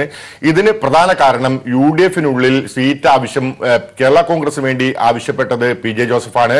KM മാണിക്ക് അത്തരമൊരു ആവശ്യം ഇല്ല എന്നുള്ളതാണ് വ്യക്തം. കാരണം രാഹുൽ ഗാന്ധിയുമായുള്ള ചർച്ചയ്ക്കിടയിൽ പോലും PJ ജോസഫാണ് രണ്ടാം സീറ്റ് എന്ന ആവശ്യം ഉന്നയിച്ചത്. നേരത്തെ തന്നെ കേരള കോൺഗ്രസിന് 2 സീറ്റുകൾ ഉണ്ടായിരുന്നു. ആ സീറ്റുകൾ വേണം, ചാലക്കുടി അല്ലെങ്കിൽ ഇടുക്കി ആണ് ഈ ആവശ്യമായി അദ്ദേഹം ഉന്നയിക്കുകയും ചെയ്തത്. എന്നാൽ ഇതിനെ KM മാണി തന്ത്രപരമായി നേരിടുകയാണ് ചെയ്തത്. കോൺഗ്രസുമായി ഒത്തുകളിച്ചുകൊണ്ട് ലീഗിന് മറ്റൊരു സീറ്റ് ആവശ്യപ്പെട്ട് UDF-ൽ ഒരു സമ്മർദ്ദം ഉണ്ടാക്കുകയും അവസാനം ലീഗ് ഈ സീറ്റിൽ നിന്നും പിന്തിരിയുമ്പോൾ കേരള കോൺഗ്രസിന് രണ്ടാം സീറ്റ് എന്ന വാദത്തിൽ നിന്നും പിന്നോട്ട് പോകേണ്ട അവസ്ഥയും ഉണ്ടാകും. ഇത്തരത്തിലാണ് ഇപ്പോൾ UDF-ലെ സീറ്റ് വിഭജന ചർച്ചകൾ കൊണ്ടിരിക്കുന്ന സാഹചര്യം. ലീഗ് നിലവിലത്തെ സ്ഥിതിയിൽ 3ാം സീറ്റ് ലീഗും ആവശ്യപ്പെട്ടിട്ടുണ്ട്. ഈ ആവശ്യത്തിൽ നിന്നും അവർ പുറകോട്ട് പോകാൻ തയ്യാറല്ല എന്ന പൊതു സന്ദേശമാണ് നൽകുന്നത്. എന്നാൽ അവസാന നിമിഷം ലീഗ് ഈ ആവശ്യത്തിൽ നിന്നും പിന്മാറുകയും ഒപ്പം തന്നെ കേരള കോൺഗ്രസിന് 2ാം സീറ്റ് ലഭിക്കാനുള്ള സാഹചര്യം ഒഴിവാക്കുകയുമാണ് ചെയ്യുന്നത്. ഇതിൽ വ്യക്തമായി തന്നെ PK കുഞ്ഞാലിക്കുട്ടി ഒപ്പം തന്നെ KM മാണി എന്നിവർ നടത്തിയ ആസൂത്രിതമായ ചില നീക്കം തന്നെയാണ് എന്ന് PJ ജോസഫ് സംശയിക്കുന്നുണ്ട്. അതുകൊണ്ട് തന്നെയാണ് കഴിഞ്ഞ ആഴ്ച തന്നെ PJ ജോസഫുമായും KM മാണിയുമായും ജോസ് കെ മാണിയുമായും ലീഗ് നേതാക്കളായ MK മുനീർ, കുഞ്ഞാലിക്കുട്ടി എന്നിവർ കണ്ട് സംസാരിക്കുകയും ഇത്തരം ആവശ്യങ്ങളിൽ കെട്ടുറപ്പോടുകൂടി UDF-നെ മുൻപോട്ട് കൊണ്ടുപോകുന്നതിൽ തിരിച്ചടിയാകുമെന്നുള്ള സന്ദേശം നൽകുകയും ചെയ്തിരുന്നു. എന്തായാലും ജോസ് കെ മാണി സംസ്ഥാന അധ്യക്ഷ പദവിയിലേക്ക് പാർട്ടി ചെയർമാൻ സ്ഥാനത്തേക്ക് എത്തുന്ന അതൃപ്തി ഒരു ഘട്ടത്തിൽ നിലനിൽക്കുമ്പോൾ അതിനെ മറികടക്കുന്നതിന് വേണ്ടിയാണ് PJ ജോസഫ് മറ്റൊരു സീറ്റ് അവകാശവാദവുമായി രംഗത്ത് വന്നിരിക്കുന്നത്. അത് നടക്കാത്ത സാഹചര്യത്തിൽ പാർട്ടി പിളർത്തി വെളിയിലേക്ക് എത്തുക, UDF-നൊപ്പം തന്നെ നിലകൊള്ളുക എന്നുള്ള സന്ദേശം തന്നെയാണ് കഴിഞ്ഞ ലീഗ് നേതാക്കളുമായുള്ള സന്ദർശനത്തിനിടയിൽ അദ്ദേഹം വ്യക്തമാക്കിയത്. എന്തായാലും മറ്റ് മുന്നണികളിലേക്ക് പോകാൻ തൽക്കാലം താങ്കൾ ഒരുക്കമല്ല. ഏതെങ്കിലും തരത്തിൽ പിളരുന്ന സാഹചര്യം ഉണ്ടായാൽ പിളർന്നാലും UDF-നൊപ്പം തന്നെ നിൽക്കുമെന്നുള്ള സന്ദേശമാണ് അദ്ദേഹം നൽകിയിരിക്കുന്നത്. എന്തായാലും ജോസഫിന്റെ വാക്കുകൾ പ്രകാരം പാർട്ടി പിളർപ്പിലേക്ക് പോകുന്ന സാഹചര്യം അതിന്റെ ആക്കം കൂട്ടിയിരിക്കുന്നു എന്ന് വേണം നമുക്ക് മനസ്സിലാക്കാൻ. രേഷ്മ, വ്യക്തമാണ്. ലെസ്ലി, ഇപ്പോൾ രാഷ്ട്രീയ നിരീക്ഷകൻ ജേക്കബ് ജോർജ് കൂടി അവസരത്തിൽ ചേരുകയാണ്. ശ്രീ ജേക്കബ് ജോർജ്, ഒരുപക്ഷെ PJ ജോസഫിന്റെ ആവശ്യത്തിന് എത്രത്തോളം പ്രസക്തിയുണ്ട്? കാരണം ജോസ് കെ മാണിക്ക് രാജ്യസഭാ സീറ്റ് നൽകിയിരുന്നു. ഇതിനുശേഷമാണ് ലോക്സഭാ സീറ്റ് തങ്ങൾക്ക് വേണമെന്ന ആവശ്യമായി അദ്ദേഹം എത്തിയിരിക്കുന്നത്. ഒരുപക്ഷെ അദ്ദേഹത്തിന്റെ ആവശ്യത്തിന് എത്രത്തോളം പ്രസക്തിയുണ്ട്. പി ജെ ജോസഫ് രണ്ടാമത് ഒരു സീറ്റ് ആവശ്യപ്പെട്ടത് തീർച്ചയായിട്ടും അതൊരു രാഷ്ട്രീയ ആവശ്യമാണ്, രാഷ്ട്രീയ നീക്കമാണ് എന്ന് തന്നെ പറയാം. പി ജെ ജോസഫിന് ഒന്ന് മത്സരിച്ചാൽ അത് ഒരു നല്ല സീറ്റ് കിട്ടിയാൽ, കോട്ടയം, ഇടുക്കി, ചാലക്കുടി ഇതിലേതെങ്കിലും ഒരു സീറ്റ് കൂടി കിട്ടിയാൽ പി ജെ ജോസഫ് തന്നെ മത്സരിക്കാനും തയ്യാറാണ്. അങ്ങനെ വരുമ്പോൾ സ്വാഭാവികമായിട്ടും കെ എം മാണിക്ക് അത് അസ്വസ്ഥത ഉണ്ടാക്കും. രണ്ടാമതൊരു സീറ്റ് എന്ന വാദത്തോട് കെ എം മാണി ഗ്രൂപ്പിന് യാതൊരു താല്പര്യവുമില്ല. കോൺഗ്രസിനും രണ്ടാമതൊരു സീറ്റ് കൂടി കേരള കോൺഗ്രസിന് കൊടുക്കുന്നതിനോട് താല്പര്യമില്ല. എന്തൊക്കെയാണെങ്കിലും ഇത് ഒരു പിളർപ്പിലേക്കാണ് എന്നതിന് യാതൊരു സംശയവുമില്ല. കേരള കോൺഗ്രസ് വീണ്ടും ഒരു പിളർപ്പിനെ അഭിമുഖീകരിക്കുകയാണ്. പി ജെ ജോസഫ് പോകുന്നെങ്കിൽ പൊയ്ക്കോട്ടെ എന്ന നിലപാടിലാണ് മാണി വിഭാഗവും. അതുകൊണ്ട് തന്നെ ഒരു മ്യൂച്വലായിട്ട് ഒരു അണ്ടർസ്റ്റാൻഡിങ്ങിലുള്ള പിളർപ്പ് അത് നടക്കുമോ, അതോ മാണിയും പി ജെ ജോസഫും പഴയതുപോലെ ഒരു തമ്മിലടിച്ച് വളരെ ശത്രുതയുടെ പശ്ചാത്തലത്തിൽ രണ്ടാവുമോ എന്നുള്ള കാര്യം മാത്രമേ ഇനി തീരുമാനിക്കാനുള്ളൂ. എന്താണെങ്കിലും പി ജെ ജോസഫിന് തൽക്കാലം UDF-ൽ തുടരാൻ തന്നെയാണ് താല്പര്യം. കാരണം MLA-മാരുടെ എണ്ണം അങ്ങനെയാവുമ്പോൾ അയോഗ്യത ഉണ്ടായേക്കാം. സ്വാഭാവികമായിട്ടും അതൊക്കെ ഒഴിവാക്കാൻ വേണ്ടി UDF-ൽ തന്നെ തുടരാനാണ് പി ജെ ജോസഫിന് ഇപ്പോഴും താല്പര്യം. ശരി, വ്യക്തമാണ്. ഇപ്പോൾ സാലി ഒരിക്കൽ കൂടി ചേരുകയാണ്. സാലി, പി ജെ ജോസഫിന് വേണമെങ്കിൽ പാർട്ടി വിടാമെന്ന ഒരു നിലപാടിൽ ഉറച്ചു തന്നെയാണ് മാണി വിഭാഗം. ഒരുപക്ഷെ ഈ ഒരു നിലപാട് തുടർന്നാൽ പി ജെ ജോസഫ് സ്വതന്ത്രനായി മത്സരിക്കാനുള്ള ഏതെങ്കിലും സാധ്യത നമുക്ക് കാണാമോ? ഈ കേരള കോൺഗ്രസിൽ ഇപ്പോൾ ഉടലെടുത്തിരിക്കുന്ന പ്രതിസന്ധി UDF-ലേക്കും പടരുന്നു എന്നുള്ളതാണ് ഇതിന്റെ റിസൾട്ട്. കാരണം പി ജെ ജോസഫിന്റെ നീക്കങ്ങൾക്ക് കോൺഗ്രസിലെ രഹസ്യ പിന്തുണയുണ്ട് എന്നാണ് മാണിക്ക് ലഭിച്ചിരിക്കുന്ന നിർദ്ദേശം. അത് ലഭിച്ചിരിക്കുന്ന വിവരം അത് വലിയ പ്രതിസന്ധി ഉണ്ടാക്കിയിട്ടുണ്ട്. കാരണം ഇപ്പോൾ കോൺഗ്രസ് നേതൃത്വത്തെ സംബന്ധിച്ചിടത്തോളം കേരള കോൺഗ്രസിൽ കെ എം മാണിയേക്കാൾ കോൺഗ്രസ് വിഭാഗത്തിന് അഭിമതനായിട്ടുള്ള ആള് പി ജെ ജോസഫാണ് എന്നുള്ളതാണ് ഏറ്റവും പ്രധാനപ്പെട്ട കാര്യം. കാരണം കെ എം മാണി മുന്നണി മാറ്റത്തിന് തയ്യാറെടുത്തപ്പോൾ അതിനെ തടയിട്ടത് പാർട്ടിക്കുള്ളിൽ പി ജെ ജോസഫായിരുന്നു. അതുകൊണ്ട് തന്നെ UDF നേതൃത്വത്തിന്, വിശേഷിച്ചും കോൺഗ്രസ് നേതൃത്വത്തിന് ഇപ്പോൾ മാണിയേക്കാൾ അധികം താല്പര്യം പി ജെ ജോസഫിനോടാണ് എന്നുള്ളതാണ് പ്രധാനപ്പെട്ട കാര്യം. അതുകൊണ്ട് തന്നെ പി ജെ ജോസഫ് ഉയർത്തുന്ന പ്രശ്നങ്ങൾക്ക് കോൺഗ്രസ് നേതൃത്വത്തിന്റെ രഹസ്യ പിന്തുണയുമുണ്ട്. പക്ഷേ അത് മാണി വിഭാഗത്തെ വലിയ തോതിൽ ചൊടിപ്പിച്ചിട്ടുണ്ട്. കെ എം മാണി കോൺഗ്രസ് നേതൃത്വത്തെ അറിയിച്ചിരിക്കുന്ന ഒരു കാര്യം, ഈ രഹസ്യ പിന്തുണ അവസാനിപ്പിച്ചില്ലെങ്കിൽ മുന്നണി വിടുന്നതടക്കമുള്ള കാര്യങ്ങളിലേക്ക് താൻ കടക്കും എന്നുള്ള ഒരു സന്ദേശം മാണി കോൺഗ്രസ് നേതാക്കൾക്ക് നൽകിയിട്ടുണ്ട്. അത് BJP-യോടൊപ്പം പോയിട്ടാണെങ്കിലും ഈ കോൺഗ്രസ് സ്വീകരിച്ചിരിക്കുന്ന ഈ സമീപനത്തെ അംഗീകരിക്കാനാവില്ല. അത് NDA-യിൽ പോയിട്ടാണെങ്കിലും അതിൽ അത്തരമൊരു രാഷ്ട്രീയ നിലപാട് സ്വീകരിക്കേണ്ടി വരും എന്നൊരു ഭീഷണി കെ എം മാണി കോൺഗ്രസ് നേതൃത്വത്തെ അറിയിച്ചിട്ടുണ്ടെന്നാണ് നമ്മൾ മനസ്സിലാക്കുന്നത്. ചുരുക്കത്തിൽ കേരള കോൺഗ്രസിനുള്ളിൽ രണ്ടാം സീറ്റുമായി ബന്ധപ്പെട്ട് ഉടലെടുത്തിരിക്കുന്ന ഈ തർക്കം UDF-നുള്ളിൽ തന്നെ കലാപമായി മാറിയിട്ടുണ്ട് എന്ന കാര്യത്തിൽ തർക്കമില്ല. ഇപ്പോൾ കോൺഗ്രസ് നേതൃത്വത്തിന് കെ എം മാണി വേണോ പി ജെ ജോസഫ് വേണോ എന്ന ഒരു ചോദ്യം ഉയർന്നാൽ കോൺഗ്രസ് നേതൃത്വം ആദ്യം പറയുന്ന മറുപടി പി ജെ ജോസഫ് എന്നായിരിക്കുന്നു എന്നുള്ളതാണ് ഇപ്പോൾ പ്രശ്നം. അത് മാണിയെ വല്ലാതെ ചൊടിപ്പിച്ചിട്ടുണ്ട്. അതുകൊണ്ടാണ് മാണി കോൺഗ്രസ് നേതാക്കൾക്ക് സന്ദേശം കൈമാറിയിരിക്കുന്നത്, താൻ മുന്നണി വിട്ടിട്ടാണെങ്കിലും കോൺഗ്രസിന്റെ ഈ നീക്കത്തെ താൻ ചെറുക്കും എന്നുള്ളത്. അതുകൊണ്ട് തന്നെ തുടരുക. ഇപ്പോൾ ആന്റണി രാജു കൂടി ചേരുകയാണ്. ശ്രീ ആന്റണി രാജു, ഇപ്പോൾ ഉണ്ടായിരിക്കുന്ന ഈ ഒരു കലാപങ്ങൾ ഒരു പിളർപ്പിലേക്ക് വഴിവെക്കുമോ? അല്ല, ഇപ്പോൾ ഒരു പിളർപ്പിലേക്ക് പോകുമെന്ന് ഇപ്പൊ പറയാൻ കഴിയാത്തൊരു സാഹചര്യമാണ് ആ പാർട്ടിയിൽ ഉടലെടുത്തിരിക്കുന്നതാണ് ഞാൻ മനസ്സിലാക്കുന്നത്. കാരണം നേരത്തെ പി ജെ ജോസഫ് വിഭാഗത്തിനെ പ്രോത്സാഹിപ്പിക്കുകയും വേണ്ടി വന്നാൽ ഒരു പിളർപ്പുണ്ടായാൽ ഘടകകക്ഷിയാക്കാമെന്ന് കോൺഗ്രസ് പാർട്ടി ഉറപ്പു കൊടുത്തിരുന്നു. എന്നാൽ ഇപ്പോൾ ശ്രീ കെ എം മാണി മറ്റൊരു നീക്കത്തിലൂടെ അതിനെ പരാജയപ്പെടുത്താനുള്ള ഒരു നീക്കം നടത്തിക്കൊണ്ടിരിക്കുന്നു. അദ്ദേഹം കോൺഗ്രസിന് അന്ത്യശാസനം കൊടുത്തിരിക്കുന്നു. പി ജെ ജോസഫിന് മുന്നണിയിൽ പ്രത്യേകമായി ഒരു ഘടകകക്ഷിയായി അംഗീകരിക്കാൻ ശ്രമിച്ചാൽ താൻ ഈ മുന്നണിയിൽ ഉണ്ടാകില്ല, താൻ വേണ്ടി വന്നാൽ BJP-യുമായി കൈകോർക്കാൻ തയ്യാറാകും, NDA-യുമായി കൈകോർക്കാൻ തയ്യാറാകും എന്നുള്ള ശ്രീ കെ എം മാണിയുടെ അന്ത്യശാസനത്തിന്റെ മുമ്പിൽ കോൺഗ്രസ് പാർട്ടി പകച്ചു നിൽക്കുകയാണ്. ഇപ്പോൾ ഒരു കാരണവശാൽ പി ജെ ജോസഫിന് സാറിന് സീറ്റ് കൊടുക്കാനോ അദ്ദേഹത്തിന്റെ വിഭാഗത്തെ അംഗീകരിക്കാനോ മാണി വിഭാഗം തയ്യാറാകില്ല എന്ന് മാത്രമല്ല, പി ജെ ജോസഫിനും കൂട്ടർക്കും വേണമെങ്കിൽ പാർട്ടി വിട്ടുപോകാം. അവർക്ക് ഈ പാർട്ടിയിൽ തുടരാൻ താല്പര്യമില്ലെങ്കിൽ അവർക്ക് വിട്ടുപോകാം. ഈ പാർട്ടിയിൽ തുടരാനാണ് ആഗ്രഹിക്കുന്നതെങ്കിൽ KM മാണിയുടെയും മകന്റെയും നേതൃത്വവും അവരുടെ തീരുമാനങ്ങളും അംഗീകരിക്കാൻ തയ്യാറാണെങ്കിൽ മാത്രമേ ഈ പാർട്ടിയിൽ നിൽക്കേണ്ടതുള്ളൂ എന്നുള്ള വ്യക്തമായ സന്ദേശം കൊടുത്തു കഴിഞ്ഞിരിക്കുന്നു. എന്ന് മാത്രമല്ല, ശ്രീ ജോസ് കെ മാണി നടത്തിയ കേരള യാത്രയെ പരാജയപ്പെടുത്താൻ PJ ജോസഫ് സാറും കൂട്ടരും ശ്രമിച്ചതിന്റെ പകയെല്ലാം തീർക്കാനുള്ള ഒരു അവസരമായിട്ട് കൂടി അവരിത് എടുത്തിരിക്കുകയാണ്. ഏതായാലും ഈ പാർട്ടിയിൽ PJ ജോസഫ് സാറിന്റെ വിഭാഗം വിശ്വസ്തയോടുകൂടി ഈ പാർട്ടിയിൽ ഇനി നിൽക്കുകയില്ല എന്ന് അവർക്ക് ബോധ്യമായി കഴിഞ്ഞിരിക്കുന്നു. അതുകൊണ്ട് തന്നെ PJ ജോസഫ് സാറിന്റെ ആ വിഭാഗത്തെ ഇനി എങ്ങനെയെങ്കിലും പാർട്ടിയിൽ നിന്ന് പുറത്താക്കുക എന്നുള്ളൊരു നീക്കമാണ്. അതിന് KM മാണി ഇപ്പോൾ ഏറ്റവും അവസാനമായി പ്രയോഗിക്കുന്ന വജ്രായുധം എന്ന് പറയുന്നത് ഈ പാർലമെന്റ് തെരഞ്ഞെടുപ്പിൽ എന്തായാലും മാണി ഗ്രൂപ്പിന് നഷ്ടങ്ങളൊന്നും സംഭവിക്കാൻ പോകുന്നില്ല. അതേസമയം മാണി വിഭാഗം മാറി BJP-യുമായിട്ട് ചേരുന്ന ഒരു അവസ്ഥ വന്നാൽ കേരളത്തിൽ വളരെ ദയനീയമായ പരാജയം, കാരണം UDF തകരും, അതുവഴി UDF ദയനീയമായി പരാജയപ്പെടും എന്നുള്ളത് കൊണ്ട് കോൺഗ്രസിന് ഈ ഘട്ടത്തിൽ PJ ജോസഫ് സാറിനെ കൈവിടേണ്ട അവസ്ഥയിലേക്കാണ് എത്തിയിരിക്കുന്നത്. നേരത്തെ PJ ജോസഫ് സാറിനെയും കൂട്ടരെയും പ്രോത്സാഹിപ്പിച്ചിരുന്ന കോൺഗ്രസ് വിഭാഗം ഇപ്പോൾ അദ്ദേഹത്തെ നിരുത്സാഹപ്പെടുത്തുകയാണ്.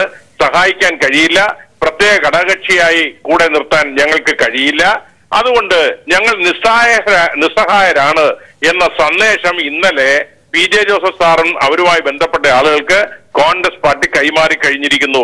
ഈ കാര്യത്തിൽ KM മാണിയുടെ തന്ത്രമാണ് ഇവിടെ വിജയിച്ചിരിക്കുന്നത്. അതുകൊണ്ട് PJ ജോസഫ് സാറാണ് തീരുമാനിക്കേണ്ടത് ആ പാർട്ടിയിൽ തുടരണമോ അതോ ആത്മാഭിമാനം സംരക്ഷിച്ചുകൊണ്ട് രാഷ്ട്രീയ പ്രവർത്തനവുമായി മുന്നോട്ട് പോകണമെന്നുള്ളത് അദ്ദേഹമാണ് തീരുമാനിക്കേണ്ടത്. ഒരു കാര്യം ഉറപ്പാണ്, ആ പാർട്ടി എന്തെല്ലാം ഏറ്റുകെട്ടൽ നടത്തിയാലും അതിവിദൂര ഭാവിയിൽ തൊട്ടടുത്ത ദിവസങ്ങളിൽ തന്നെ ആ പാർട്ടി ഒരു പിളർപ്പിനെ അഭിമുഖീകരിക്കേണ്ടി വരും. അത് പാർലമെന്റ് ഇലക്ഷന് മുമ്പാണോ ശേഷമോ എന്നുള്ളത് വരും കാലങ്ങളിൽ കണ്ടറിയേണ്ടിയിരിക്കുന്നു. ആ പാർട്ടി ഗുരുതരമായ ഒരു പ്രതിസന്ധിയിലൂടെയാണ് കടന്നു പോകുന്നത്. അത് ആ പാർട്ടിയും മുന്നണിയും സാരമായി ബാധിക്കാൻ പോവുക. ഈ വിഷയത്തിൽ ലീഗിന്റെ നിലപാട് എങ്ങനെയായിരിക്കും? ലീഗിന്റെ നിലപാട് സീറ്റ് വിഭജനവുമായി ബന്ധപ്പെട്ട് എങ്ങനെയായിരിക്കും സ്വാധീനിക്കുക? മുസ്ലിം ലീഗ് ഈ കാര്യത്തിൽ കേരള കോൺഗ്രസിന്റെ ഈ അഭിപ്രായ ഭിന്നത രമ്യതയിൽ എത്തിക്കാനുള്ള ഒരു ശ്രമം നടത്തി ദയനീയമായി പരാജയപ്പെട്ടു പോവുകയാണ് ചെയ്തത്. കാരണം PJ ജോസഫ് സാറ് ഒരു സീറ്റാണെങ്കിൽ താൻ തന്നെ മത്സരിക്കുമെന്നുള്ള നിലപാടിൽ നിന്ന് ഒരു ഇഞ്ച് പോലും ആദ്യം പുറകോട്ട് പോയിരുന്നില്ല. അതുകൊണ്ട് തന്നെ മുസ്ലിം ലീഗ് ഇതിനകത്തുള്ള സന്ധി സംഭാഷണം ഉപേക്ഷിക്കുകയാണ് ചെയ്തത്. അവരിനി നിങ്ങളുടെ പാടായി, ഞങ്ങൾക്കിനി ഇതിനകത്ത് യാതൊന്നും ചെയ്യാനില്ല എന്നുള്ള നിലപാടിലേക്കാണ് മുസ്ലിം ലീഗ് പോയിരിക്കുന്നത്. മുസ്ലിം ലീഗ് ഒരു കാരണവശാൽ ശ്രീ KM മാണിയുമായിട്ടുള്ള ബന്ധം അവസാനിപ്പിക്കാൻ മുസ്ലിം ലീഗ് തയ്യാറാകില്ല. കാരണം KM മാണിയും കൂട്ടരും മുൻകാല UDF-ലെ സഹയാത്രികരാണ്. അതുകൊണ്ട് തന്നെ KM മാണിയും കുഞ്ഞാലിക്കുട്ടിയുമായിട്ടുള്ള നല്ല ബന്ധമാണ്. അതുകൊണ്ട് തന്നെ KM മാണിക്ക് എതിരായിട്ടുള്ള നിലപാട് ഒരിക്കലും മുസ്ലിം ലീഗ് കൈക്കൊള്ളുകയില്ല. PJ ജോസഫ് സാറിനെ സമയമെടുത്തോളം അദ്ദേഹത്തിന് പരിമിതികളുണ്ടെന്ന് അവർക്കറിയാം. UDF-ൽ ഘടകകക്ഷിയാക്കാൻ കഴിയില്ല എന്ന് KM മാണി നിലപാടെടുത്താൽ അതിനെ അതിജീവിക്കാനുള്ള ഒരു കെൽപ്പ് അദ്ദേഹത്തിനില്ല. കോൺഗ്രസും കൈവിട്ട മട്ടാണ്. ഇപ്പോൾ PJ ജോസഫ് സാറിന്റെ ആളുകളെ സമയത്തോളം നിരാശയിലാണ്. അവർക്ക് എങ്ങനെയെങ്കിലും ഇനി ആത്മാഭിമാനം സംരക്ഷിച്ച് ഇനി ഇതിൽ നിന്ന് ഊരിക്കൊണ്ടു പോകാൻ തടിയൂരാമെന്നുള്ള അവസ്ഥയിലേക്കാണ് അവരെത്തി നിൽക്കുന്നത്. ഒപ്പം ശ്രീ ആന്റണി രാജു, ജോസ് കെ മാണിക്ക് രാജ്യസഭാ സീറ്റ് നൽകി, രണ്ടാമത്തെ സീറ്റ് തങ്ങൾക്ക് വേണമെന്ന PJ ജോസഫിന്റെ ആവശ്യത്തിൽ ഒരു രാഷ്ട്രീയ നീതി കൂടിയില്ലേ? ഒരു നീതിയില്ലല്ലോ. കാരണം കേരള കോൺഗ്രസ് എമ്മും കേരള കോൺഗ്രസ് ജെയുമായി ലയിക്കുമ്പോൾ അവർക്കൊരു രാജ്യസഭാ സീറ്റും ഒരു ലോക്സഭാ സീറ്റും ഉണ്ടായിരുന്നതാണ്. PJ ജോസഫ് വിഭാഗം ലയിച്ചതിന് ശേഷം കേരള കോൺഗ്രസ് എമ്മിന് ഒരു സീറ്റ് കിട്ടണമായിരുന്നെങ്കിൽ അതിനുള്ള ഏറ്റവും നല്ല അവസരം കഴിഞ്ഞ പൊതുതെരഞ്ഞെടുപ്പായിരുന്നു. അന്ന് 9 MLA-മാരുണ്ടായിരുന്നു. അന്ന് അന്നത്തെ സീറ്റ് വിഭജനം അനുസരിച്ചാണെങ്കിൽ കേരള കോൺഗ്രസ് 2 കിട്ടേണ്ടതായിരുന്നു. അന്ന് രണ്ടാമതൊരു സീറ്റ് വേണ്ട എന്നുള്ള നിലപാടെടുത്ത ആളുകളാണ് നേതാക്കന്മാരെല്ലാം തന്നെ. അന്ന് ഇത്രയും വിവാദമൊന്നും രണ്ടാമതൊരു സീറ്റിന് വേണ്ടി ആരും ഉണ്ടാക്കിയില്ലല്ലോ. അന്ന് കോൺഗ്രസിനോട് രണ്ടാമത്തെ സീറ്റ് നിർബന്ധപൂർവ്വം വേണമെന്നുള്ളൊരു പരസ്യ നിലപാട് അന്ന് ആരും എടുത്തില്ലല്ലോ.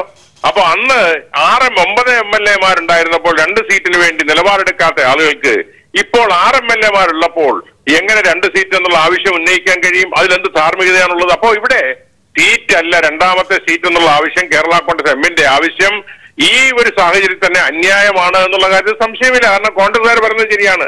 കാരണം അനർഹമായിട്ടൊരു രാജ്യസഭാ സീറ്റ് കൂടുതൽ കൊടുത്തതിന്റെ പേരിൽ തന്നെ കോൺഗ്രസിന് ഒരുപാട് പഴി കേൾക്കേണ്ടി വന്നു. ഇനിയും ഇത് ഒരു ലോക്സഭാ സീറ്റ് കൂടി അഡീഷണൽ ആയി കൊടുക്കുക എന്ന് പറഞ്ഞു കഴിഞ്ഞാൽ അത് കോൺഗ്രസിൽ വലിയ കലാപം ഉണ്ടാവുമെന്ന് മാത്രമല്ല, രണ്ടാമതൊരു സീറ്റ് കിട്ടുന്നതിന് KM മാണിക്ക് യാതൊരു താല്പര്യവുമില്ല. KM മാണി രണ്ടാമതൊരു സീറ്റ് കിട്ടാതിരിക്കാനുള്ള മാർഗമാണ് അദ്ദേഹം അന്വേഷിച്ചുകൊണ്ടിരിക്കുന്നത്. അപ്പൊ ഇത് രണ്ടാമത്തെ സീറ്റ് കിട്ടുകയില്ല എന്നും ചോദിക്കാൻ അവകാശമില്ല എന്നുള്ളതെല്ലാം നല്ലതുപോലെ അറിയുന്നവരാണ് മാണി ഗ്രൂപ്പുകാർ. അതുകൊണ്ട് തന്നെ അവരുടെ ഈ ആവശ്യം ആത്മാർത്ഥതയിലല്ല എന്ന് കോൺഗ്രസുകാർക്കും അറിയാം. അതുകൊണ്ട് തന്നെ രണ്ടാമതൊരു സീറ്റ് എന്നുള്ള ആവശ്യം ഉന്നയിച്ചിരിക്കുന്നത് സീറ്റിന് വേണ്ടിയല്ല, മറിച്ച് ഒരു ഭിന്നിപ്പുണ്ടാക്കി UDF-നകത്ത് തുടരാൻ കഴിയുമോ എന്നുള്ള തുടരാൻ വേണ്ടിയുള്ള ഒരു മാർഗമായിട്ടാണ് അവർ ഈ രണ്ടാമത്തെ സീറ്റ് എന്നുള്ള ആവശ്യം പി ജെ ജോസഫ് ഉന്നയിച്ചത്. പക്ഷേ അങ്ങനെ ഒരു ഘടകകക്ഷിയായി കോൺഗ്രസിന് അംഗീകരിക്കാൻ കഴിയാത്തൊരവസ്ഥയിലേക്ക് ഇപ്പോൾ എത്തി നിൽക്കുന്നു. അത് KM മാണിയുടെ വളരെ തന്ത്രപരമായ ഒരു അവസാനത്തെ നീക്കത്തിലൂടെയാണ് പി ജോസഫ് സാറിന്റെ ആവശ്യത്തെ കോൺഗ്രസ് നിരാകരിക്കേണ്ടി വന്നിരിക്കുന്നത്. ഇനി പി ജോസഫ് സാറിന് ഒരു മാർഗ്ഗമേ ഉള്ളൂ. ഒന്നുകിൽ ആത്മാഭിമാനം പണയപ്പെടുത്തി മാണി ഗ്രൂപ്പിനകത്ത് വിശ്വസ്ത വിധേയനായി ജോസ് കെ മാണിയുടെയും KM മാണിയുടെയും കീഴിൽ അവരുടെ ആധിപത്യം അംഗീകരിച്ചുകൊണ്ട് കുടുംബവാഴ്ച അംഗീകരിച്ചുകൊണ്ട് അതിനകത്ത് വിധേയനായി തുടരുക, അല്ലെങ്കിൽ ആത്മാഭിമാനം ആണ് ഏറ്റവും പ്രാമുഖ്യമെങ്കിൽ ആത്മാഭിമാനം വീണ്ടെടുക്കണമെന്നാണ് ആഗ്രഹിക്കുന്നതെങ്കിൽ രാഷ്ട്രീയ നിലപാടെടുക്കാനുള്ള ആർജവം അദ്ദേഹം കാണിക്കണം. പി ജോസഫ് സാറിനെ സംബന്ധിച്ചിടത്തോളം അദ്ദേഹം ഒരു നിലപാടെടുത്താൽ പുറകോട്ട് പോകാത്ത ആളാണെന്നുള്ളൊരു ഒരു ഒരു ഒരു ധാരണയാണ് പൊതുസമൂഹത്തിനുള്ളത്. കാരണം അദ്ദേഹം അങ്ങനെ ഇങ്ങനെ അധികം വർത്തമാനം പറയുന്ന ഒരാളല്ല. പക്ഷെ നിലപാടൊരിക്കൽ എടുത്തൊരു കാല് മുന്നോട്ട് വെച്ചാൽ അദ്ദേഹം ഇന്നുവരെ പുറകോട്ട് പോയിട്ടില്ല. അതാണ് അദ്ദേഹത്തിന്റെ വ്യക്തിത്വത്തിന് മഹിമയായിട്ട് ജനങ്ങൾ കണ്ടുകൊണ്ടിരുന്നത്. പക്ഷേ ഈ കാര്യത്തിൽ അദ്ദേഹം MLA സ്ഥാനം നിലനിർത്താൻ വേണ്ടി അദ്ദേഹം ആത്മാഭിമാനം പണയപ്പെടുത്താൻ തയ്യാറായാൽ അദ്ദേഹത്തോടൊപ്പം നിൽക്കുന്ന അവശേഷിക്കുന്ന ആളുകൾ കൂടി ആ പാർട്ടി വിടുമെന്നുള്ള കാര്യത്തിൽ സംശയമില്ല. പക്ഷെ ഈ കാര്യത്തിൽ ഇപ്പോൾ ശ്രീ KM മാണിയെ പിണക്കാൻ കോൺഗ്രസ് തയ്യാറാകില്ല. കാരണം UDF-ന് ഒരു UDF ചിഹ്ന ഭിന്നമാകുന്ന ഒരു അവസ്ഥ ഉണ്ടാകുന്നത് ഇപ്പോ കോൺഗ്രസിന് ഗുണകരമല്ല. അതുകൊണ്ട് തന്നെ ഇപ്പോൾ KM മാണിക്ക് കോൺഗ്രസ് പാർട്ടിയും പി ജോസഫ് സാറും വഴങ്ങേണ്ടി വരും. നന്ദി ശ്രീ ആന്റണി രാജു ഈ അവസരത്തിൽ പ്രതികരിച്ചതിന്. വീണ്ടും ലെസ്ലിയിലേക്ക് തന്നെ പോകുന്നു.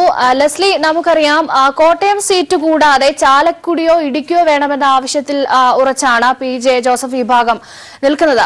ഒരുപക്ഷെ ഈ ലോക്സഭാ തെരഞ്ഞെടുപ്പ് ചർച്ചകളുമായി ബന്ധപ്പെട്ട് ഏറ്റവും കൂടുതൽ അവകാശവാദം ഉന്നയിച്ചു വന്ന ഒരു സീറ്റ് ഇടുക്കിയിലേതായിരിക്കും. ഒരുപക്ഷെ ഈ ഒരു തമ്മിൽ തല്ലും പാരവെപ്പുകളും ഒപ്പം പടലപ്പിടക്കങ്ങളും ഒക്കെ ഈ ഇടുക്കി സീറ്റ് നിർണയവുമായി ബന്ധപ്പെട്ട് UDF-ന് എത്രത്തോളം തലവേദനയാകുമെന്നാണ് കരുതുന്നത്? രേഷ്മ, ദേശീയ രാഷ്ട്രീയത്തിൽ കോൺഗ്രസ് ശക്തമായി തിരിച്ചു വരുന്ന സാഹചര്യം ഉള്ള ഒരു സാഹചര്യത്തിലാണ് ഇപ്പോൾ കോൺഗ്രസ് UDF-ഉം പൊതു തെരഞ്ഞെടുപ്പിനെ നോക്കിക്കാണുന്നത്. ഈ സാഹചര്യങ്ങൾ കൃത്യമായി തന്നെ ഘടകകക്ഷികളോട് പങ്കുവയ്ക്കുന്ന കാര്യത്തിലും ഇതുവരെ നടന്ന UDF യോഗത്തിൽ കോൺഗ്രസിന് വിജയിക്കാൻ കഴിഞ്ഞിട്ടുണ്ട്. ഈ സാഹചര്യത്തിലാണ് 2 സീറ്റുകൾ UDF-ൽ നിന്നും പ്രത്യേകിച്ച് കോൺഗ്രസിൽ നിന്നും ഘടകകക്ഷികൾ ആവശ്യപ്പെട്ടിരിക്കുന്നത്. ലീഗിന്റെയും കേരള കോൺഗ്രസിന്റെയും ഇത്തരം ആവശ്യങ്ങൾ അംഗീകരിക്കാൻ കഴിയില്ല എന്നുള്ള സൂചനകൾ ഇതിനോടകം തന്നെ സമാന്തരമായി ഉഭയകക്ഷി ചർച്ചകൾക്ക് മുന്നോടിയായി നടന്ന ചർച്ചകളിൽ തന്നെ കോൺഗ്രസ് വ്യക്തമാക്കിയിരിക്കുന്നു. അതിന് ദേശീയ രാഷ്ട്രീയത്തിൽ കോൺഗ്രസിന് സീറ്റുകൾ ലഭിക്കേണ്ടതിന്റെ ആവശ്യകത ഉയർത്തിക്കാണിച്ചുകൊണ്ടാണ് ഇത്തരത്തിലൊരു നീക്കം കോൺഗ്രസ് നടത്തിയിരിക്കുന്നത്. ഈ ഘട്ടത്തിൽ തന്നെയാണ് PJ ജോസഫ് മത്സരിക്കാൻ ഉറച്ചുകൊണ്ട് തന്റെ നിലപാട് കടുപ്പിച്ചുകൊണ്ട് കേരള കോൺഗ്രസ് രാഷ്ട്രീയത്തിലെ പ്രശ്നങ്ങളും ഉയർത്തിക്കൊണ്ടുള്ള ഈ ആവശ്യവുമായി മുൻപോട്ട് എത്തുന്നത്. ഏറ്റവും പ്രധാനമായത് ആന്റണി രാജു സൂചിപ്പിച്ചതുപോലെ കേരള കോൺഗ്രസ് എമ്മിൽ ഇപ്പോൾ ഉണ്ടാകുന്ന ഈ പ്രശ്നങ്ങൾക്ക് ഏറ്റവും പ്രധാനമായ കാരണം പാർട്ടി ചെയർമാൻ സ്ഥാനം PJ ജോസഫിനെ മറികടന്നുകൊണ്ട് ജോസ് കെ മാണിക്ക് നൽകാനുള്ള അണിയറ നീക്കം നടക്കുന്നു എന്നുള്ള തിരിച്ചറിവിൽ നിന്നാണ് ജോസഫ് ഇത്തരം കടുത്ത നിലപാടിലേക്ക് പോകാനുള്ള സാഹചര്യം ഒരുങ്ങിയിരിക്കുന്നത്. അത്തരത്തിൽ ജോസ് കെ മാണിക്ക് കീഴിൽ പ്രവർത്തിക്കാൻ താല്പര്യമില്ലാത്ത ജോസഫ് വിഭാഗമാണ് ഈ ആവശ്യം ഉന്നയിച്ചിരിക്കുന്നത് എന്നുള്ളതാണ് പ്രധാനമായ കേരള കോൺഗ്രസ് രാഷ്ട്രീയത്തിലെ വിഷയം. അതുകൊണ്ട് തന്നെ അദ്ദേഹം ഈ നിലപാടിൽ നിന്നും പുറകോട്ട് പോകാനുള്ള സാഹചര്യം ഇല്ല. ഒപ്പം തന്നെ കേരള കോൺഗ്രസ് BJPക്ക് ഒപ്പം പോകാനിരുന്ന സാഹചര്യത്തിൽ പോലും LDF-ലേക്ക് പോകുമെന്നുള്ള സാഹചര്യത്തിൽ പോലും എല്ലാം തന്നെ UDF-നൊപ്പം ഒപ്പം നിൽക്കാൻ പ്രേരിതമായ ശക്തി കൂടിയാണ് PJ ജോസഫ്. അതുകൊണ്ട് തന്നെ കോൺഗ്രസിന് പൂർണ്ണമായും കോൺഗ്രസിന്റെ ചില നേതാക്കന്മാർക്ക് KM മാണിയോട് താല്പര്യമുണ്ടെങ്കിലും അതിലേറെ താല്പര്യം സംയുക്ത രാഷ്ട്രീയ പ്രവർത്തനം എന്നുള്ള രീതിയിൽ തന്നെ PJ ജോസഫിനോട് ഉണ്ട്. ആ മമതയാണ് കോൺഗ്രസിനുള്ളിൽ തന്നെ അല്ലെങ്കിൽ UDF-നുള്ളിൽ തന്നെ നിൽക്കുമെന്നുള്ള ജോസഫിന്റെ നിലപാടിന് പ്രധാനമായ കാരണം. അത്തരത്തിൽ ഒരു നിലപാട് PJ ജോസഫ് സ്വീകരിച്ചാൽ അത് തള്ളിക്കളയാൻ ഒരുപക്ഷെ കോൺഗ്രസിലെ മുതിർന്ന ചില നേതാക്കന്മാർക്കെങ്കിലും കഴിയാത്ത സാഹചര്യം നിലനിൽക്കുന്നുണ്ട്. രേഷ്മ, 2 സീറ്റ് വേണമെന്ന നിലപാടിൽ ഉറച്ച കേരള കോൺഗ്രസ് മാണി വിഭാഗം രംഗത്ത്. സീറ്റ് ആവശ്യത്തിൽ വഴങ്ങാതെ കോൺഗ്രസ്. വിവരങ്ങളാണ് ലെസ്ലി ജോണും സാലി മുഹമ്മദും നൽകിയത്. മറ്റൊരു പ്രധാനപ്പെട്ട വാർത്തയിലേക്ക്. കൊല്ലം ചിതറ കൊലപാതകം രാഷ്ട്രീയ കൊലപാതകമെന്ന് CPM സംസ്ഥാന സെക്രട്ടറി കോടിയേരി ബാലകൃഷ്ണൻ. ഈ വാർത്തയുടെ വിശദാംശങ്ങളുമായി സന്തോഷ് ചേരുകയാണ്. സന്തോഷ്, ഇന്നലെ തന്നെ സംഭവവുമായി ബന്ധപ്പെട്ട് ഇത് രാഷ്ട്രീയ കൊലപാതകമാണെന്നുള്ള രീതിയിലുള്ള സ്ഥിരീകരണങ്ങൾ വന്നിരുന്നു. ഇന്ന് രാവിലെ അദ്ദേഹത്തിന്റെ സഹോദരൻ പീപ്പിൾ ടിവിയോട് ഇക്കാര്യം വ്യക്തമാക്കിയിരുന്നു. ഈ ഒരു സാഹചര്യത്തിലാണ് കോടിയേരിയുടെ പ്രതികരണം കൂടി വരുന്നത്. എന്താണ് അദ്ദേഹം പറഞ്ഞത്? രേഷ്മ, കോടിയേരി ബാലകൃഷ്ണൻ പറഞ്ഞത് ഇത് കൃത്യമായ പ്രതികാര രാഷ്ട്രീയ കൊലപാതകമാണ് സംഭവിച്ചിരിക്കുന്നത്. കാസർഗോഡ് 2 കോൺഗ്രസ് പ്രവർത്തകർ കൊല്ലപ്പെട്ടിരുന്നു. ഇതിനെ CPIM തള്ളി പറഞ്ഞിരുന്നതുമാണ്. ഇപ്പോൾ അതിന് മറുപടി നൽകും എന്ന് കോൺഗ്രസ് ആകട്ടെ അപ്പോൾ തന്നെ പ്രഖ്യാപിക്കുകയും ചെയ്തു. അതിന് മറുപടിയാണ് ഇപ്പോൾ കൊല്ലത്തുണ്ടായിരിക്കുന്നത്. കൊല്ലത്ത് ഇതിനു മുമ്പും ഒരു പ്രവർത്തകൻ കൊല്ലപ്പെട്ടു. അതിന് പിന്നാലെയാണ് ഇപ്പോൾ ബ്രാഞ്ച് കമ്മിറ്റി അംഗം കൊല്ലപ്പെട്ടിരിക്കുന്നത്. ഇത് കൃത്യമായി ഈ കൊലപാതകം നടത്താനായി ജില്ലയിൽ ഒരു ഗുണ്ടാ സംഘത്തെ തന്നെ കോൺഗ്രസ് കൊണ്ട് നടക്കുന്നുണ്ട് എന്നും കോടിയേരി ബാലകൃഷ്ണൻ ചൂണ്ടിക്കാട്ടി. സാധാരണഗതിയിൽ ഇപ്പോൾ മാധ്യമങ്ങൾ ഇദ്ദേഹത്തിന്റെ കൊലപാതകത്തെ കുറിച്ച് വാക്കുതർക്കം എന്ന രീതിയിൽ പറയുന്നതിനെയും കോടിയേരി ബാലകൃഷ്ണൻ വിമർശിച്ചു. അദ്ദേഹം പറഞ്ഞത് കോൺഗ്രസ് പ്രവർത്തകർ കൊല്ലപ്പെടുമ്പോൾ അത് രാഷ്ട്രീയ കൊലപാതകമാവുകയും എന്നാൽ CPM പ്രവർത്തകർ കൊല്ലപ്പെടുമ്പോൾ അത് ഇത്തരത്തിലുള്ള വാക്കുതർക്കമായി മാറ്റുകയും ചെയ്യുന്നത് മാധ്യമങ്ങളുടെ പതിവ് രീതിയാണ്. CPM പ്രവർത്തകർ കൊല്ലപ്പെടേണ്ടവരാണ് എന്ന രീതിയിലുള്ള ധാരണയാണ് മാധ്യമങ്ങൾ പുലർത്തുന്നതെന്നും അദ്ദേഹം കുറ്റപ്പെടുത്തുകയുണ്ടായി. നിലവിൽ കാസർഗോഡുള്ള മറുപടി എന്ന രീതിയിലാണ് കൊല്ലത്തുണ്ടായിരിക്കുന്നതെന്നാണ് CPIM സംസ്ഥാന സെക്രട്ടറി അറിയിച്ചിരിക്കുന്നത്. ഇതുവരെ നടന്ന രാഷ്ട്രീയ കൊലപാതകങ്ങളിൽ ഏറ്റവും കൂടുതൽ കൊല്ലപ്പെട്ടിട്ടുള്ള ഒരു പാർട്ടിയാണ് CPIM. നിരവധി RSSO കോൺഗ്രസോ അടക്കമുള്ളവർ CPIM എപ്പോഴും വേട്ടയാടാറുണ്ട്. ഇപ്പോൾ ഈ കൊല്ലത്ത് നടന്ന രാഷ്ട്രീയ കൊലപാതകത്തിന്റെ പേരിൽ ഏതെങ്കിലും തരത്തിൽ പാർട്ടി പ്രവർത്തകർ പ്രകോപിതരാകരുത് എന്ന് കോടിയേരി ബാലകൃഷ്ണൻ ആവശ്യപ്പെട്ടു. സമാധാനം പുലർത്തുകയാണ് ഇവിടെ വേണ്ടത്. ഇതിന് മറ്റേതെങ്കിലും തരത്തിലൊക്കെ സംഘർഷങ്ങൾ മാറരുത് എന്നും അദ്ദേഹം ആവശ്യപ്പെടുകയും ചെയ്തു. രേഷ്മ, സന്തോഷ്, ഒപ്പം തന്നെ ലോക്സഭാ തെരഞ്ഞെടുപ്പ് അടുത്ത് വരാനിരിക്കുന്ന ഒരു സാഹചര്യം കൂടി ഉണ്ട്. ഈ ഒരു സാഹചര്യത്തിലാണ് കോൺഗ്രസിന്റെ ഈ രീതിയിലുള്ള പ്രകോപനപരമായ നിലപാടുകൾ. തീർച്ചയായും രേഷ്മ, ഇപ്പോഴത്തെ ഒരു രാഷ്ട്രീയ പശ്ചാത്തലം കൂടിയുണ്ട് കൊല്ലത്ത് നടന്ന ഈ കൊലപാതകത്തിന്. കോൺഗ്രസിനാകട്ടെ ഇതൊരു തിരിച്ചടി നൽകാനുള്ള ഒരു അവസരമായി കരുതുന്നു. പ്രത്യേകിച്ച് കാസർഗോഡ് നടന്ന കൊലപാതകത്തെ തുടർന്ന് ഒരു അനുകൂല മനോഭാവം മൊത്തത്തിൽ ഉണ്ടാക്കിയെടുക്കാൻ കോൺഗ്രസ് ശ്രമിച്ചിരുന്നു. അങ്ങനെ ലഭിച്ച നിരവധി ജാഥകളും പ്രകടനങ്ങളും ഒക്കെ കോൺഗ്രസ് നടത്തുകയൊക്കെ ചെയ്തിരുന്നു. അങ്ങനെ ഒരു അനുകൂല മനോഭാവം ഉണ്ടാക്കിയെടുത്തു കഴിഞ്ഞ ശേഷമാണ് CPM പ്രവർത്തകരെ തെരഞ്ഞുപിടിച്ച് വേട്ടയാടുന്നത്. കാസർഗോഡ് അങ്ങേയറ്റത്തെ സംസ്ഥാനത്ത് ജില്ലയിൽ നടന്ന ആക്രമണമാണെങ്കിൽ ഇത് തെക്കേയറ്റത്തെ ജില്ലയിലായ കൊല്ലത്ത് തന്നെ അതിന് മറുപടിയും നൽകിയിരിക്കുന്നു. ആ തരത്തിലേക്കാണ് കോൺഗ്രസ് ഈ രാഷ്ട്രീയ കൊലപാതകത്തെ കൊണ്ടുപോയത്. പക്ഷെ കൊലപാതകം നടത്തുന്നതോടൊപ്പം തന്നെ പിടിയിലായത് കോൺഗ്രസ് പ്രവർത്തകനാണ്. എന്നിട്ട് പോലും അതിനേതെങ്കിലും തരത്തിൽ തള്ളിപ്പറയാൻ പോലും കോൺഗ്രസ് തയ്യാറായിട്ടില്ല. പകരം ഇതൊരു വാക്ക് തർക്കമാണ് എന്ന രീതിയിൽ ചിത്രീകരിക്കാനാണ് ശ്രമിച്ചുകൊണ്ടിരിക്കുന്നത്. വ്യക്തമാണ് സന്തോഷ്. കൊല്ലം ചിതറയിൽ കൊല്ലപ്പെട്ട ബഷീറിന്റെ കൊലപാതകം രാഷ്ട്രീയ കൊലപാതകമെന്ന CPIM സംസ്ഥാന സെക്രട്ടറി കോടിയേരി ബാലകൃഷ്ണൻ. വിവരങ്ങളാണ് സന്തോഷ് സർലിംഗ് നൽകിയത്. സമത്വ മുന്നേറ്റം വിഭാവനം ചെയ്തു പിറന്ന BDJS സമത്വമില്ലായ്മയുടെ പേരിൽ പിളർന്നു. സംഘടനയിൽ നിന്നും രാജിവെച്ച 42-ലധികം നേതാക്കൾ BDJS ഡെമോക്രാറ്റിക് എന്ന പുതിയ സംഘടന രൂപീകരിച്ചു. യഥാർത്ഥ BDJS തങ്ങളാണെന്ന അവകാശവാദം ഉന്നയിച്ച ഇവർ നിലവിലെ നേതൃത്വത്തിനെതിരെ അഴിമതി ആരോപണവും ഉന്നയിച്ചു. സമത്വ മുന്നേറ്റ യാത്രയിൽ പിറന്നുവീണ BDJS സമത്വമില്ലായ്മയുടെ പേരിൽ വഴിപിരിഞ്ഞു. തിരുവനന്തപുരത്ത് ഇന്നലെ ചേർന്ന വിമത വിഭാഗത്തിന്റെ പ്രഥമ യോഗത്തിൽ നിരവധി നേതാക്കളാണ് പങ്കെടുത്തത്. തിരുവനന്തപുരത്തെ BDJSന്റെ 14 മണ്ഡലം പ്രസിഡന്റുമാരിൽ 11 പേരും രാജിവെച്ച് പുതുതായി രൂപീകരിച്ച BDJS ഡെമോക്രാറ്റിന്റെ ഭാഗമായി. യഥാർത്ഥ BDJS തങ്ങളാണെന്ന അവകാശവാദവും ഇവർ ഉയർത്തി. ഔദ്യോഗിക BDJS എന്ന് പറയുന്നത് ഇതായിരിക്കും. BDJS ഡെമോക്രാറ്റിക്സ് എന്നാണ് ഇതിൻ്റെ പേര്. ഔദ്യോഗികമായി ഇന്ന് ദീപം തെളിയിച്ച് ഒരു ചെറിയ ലഘു പരിപാടിയോടുകൂടെ ആരംഭിച്ച് കേരളത്തിൽ അംഗമാനം ഈ രാഷ്ട്രീയത്തിനെ വേരോട്ടിച്ചുകൊണ്ട് സാമൂഹ്യനീതി എവിടെയാണോ ലഭിക്കുന്നു ആ സാമൂഹ്യനീതിക്ക് വേണ്ടിയുള്ള പോരാട്ടമാണ്. ഇവിടെ ഒരാളിനെ മാത്രം ഉയർത്തിക്കാട്ടിക്കൊണ്ടുള്ള ഒരു നേതൃത്വമല്ല. സംസ്ഥാന secretary Sudheendran, vice president Chalakudy Sunil ഉൾപ്പെടെ 42 പ്രധാന നേതാക്കളും രാജിവെച്ചവരുടെ പട്ടികയിലുണ്ട്.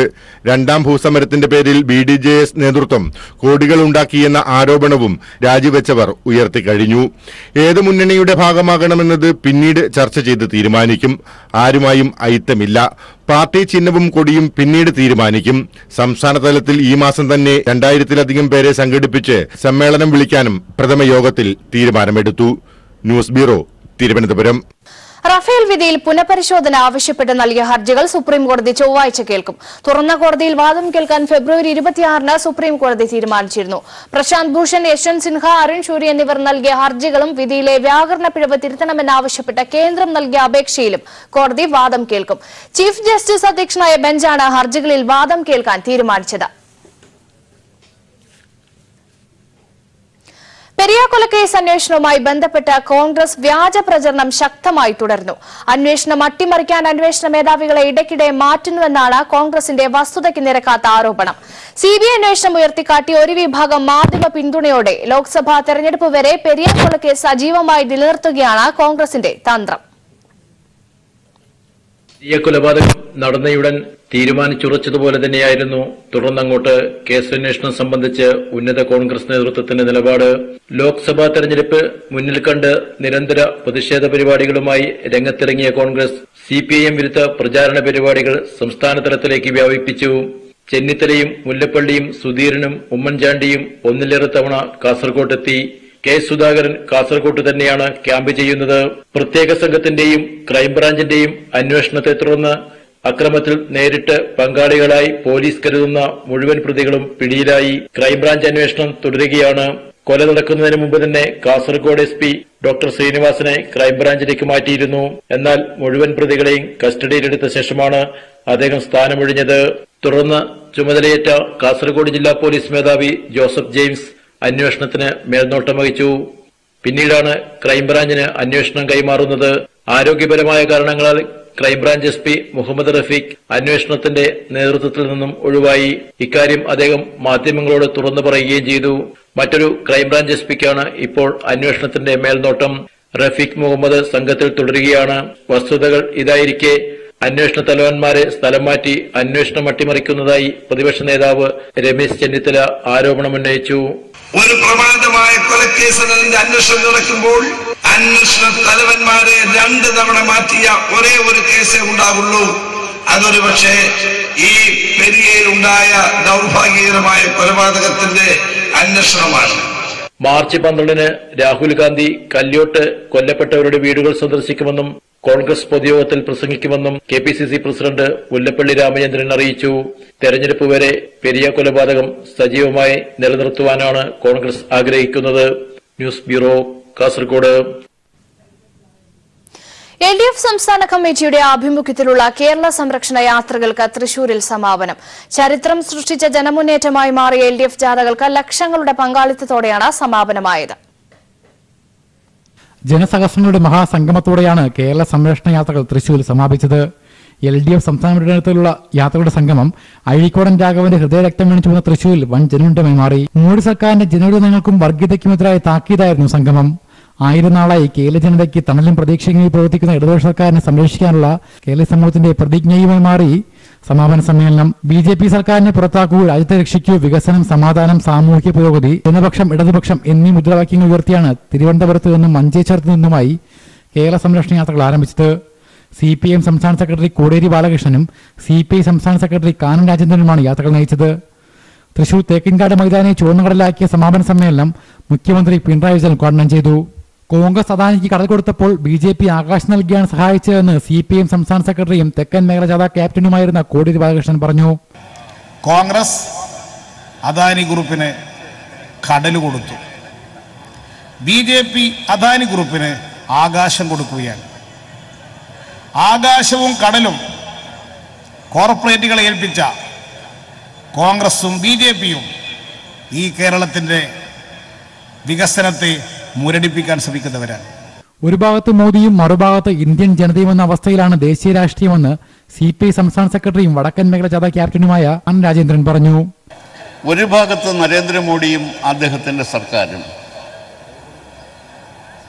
നേരെ അഭിമുഖമായി ജനങ്ങളും അണിനിരക്കുന്ന ഒരു കാഴ്ചയാണ് ഇന്ന് രാജ്യത്തുടനീളം കാണാൻ കഴിയുന്നത്.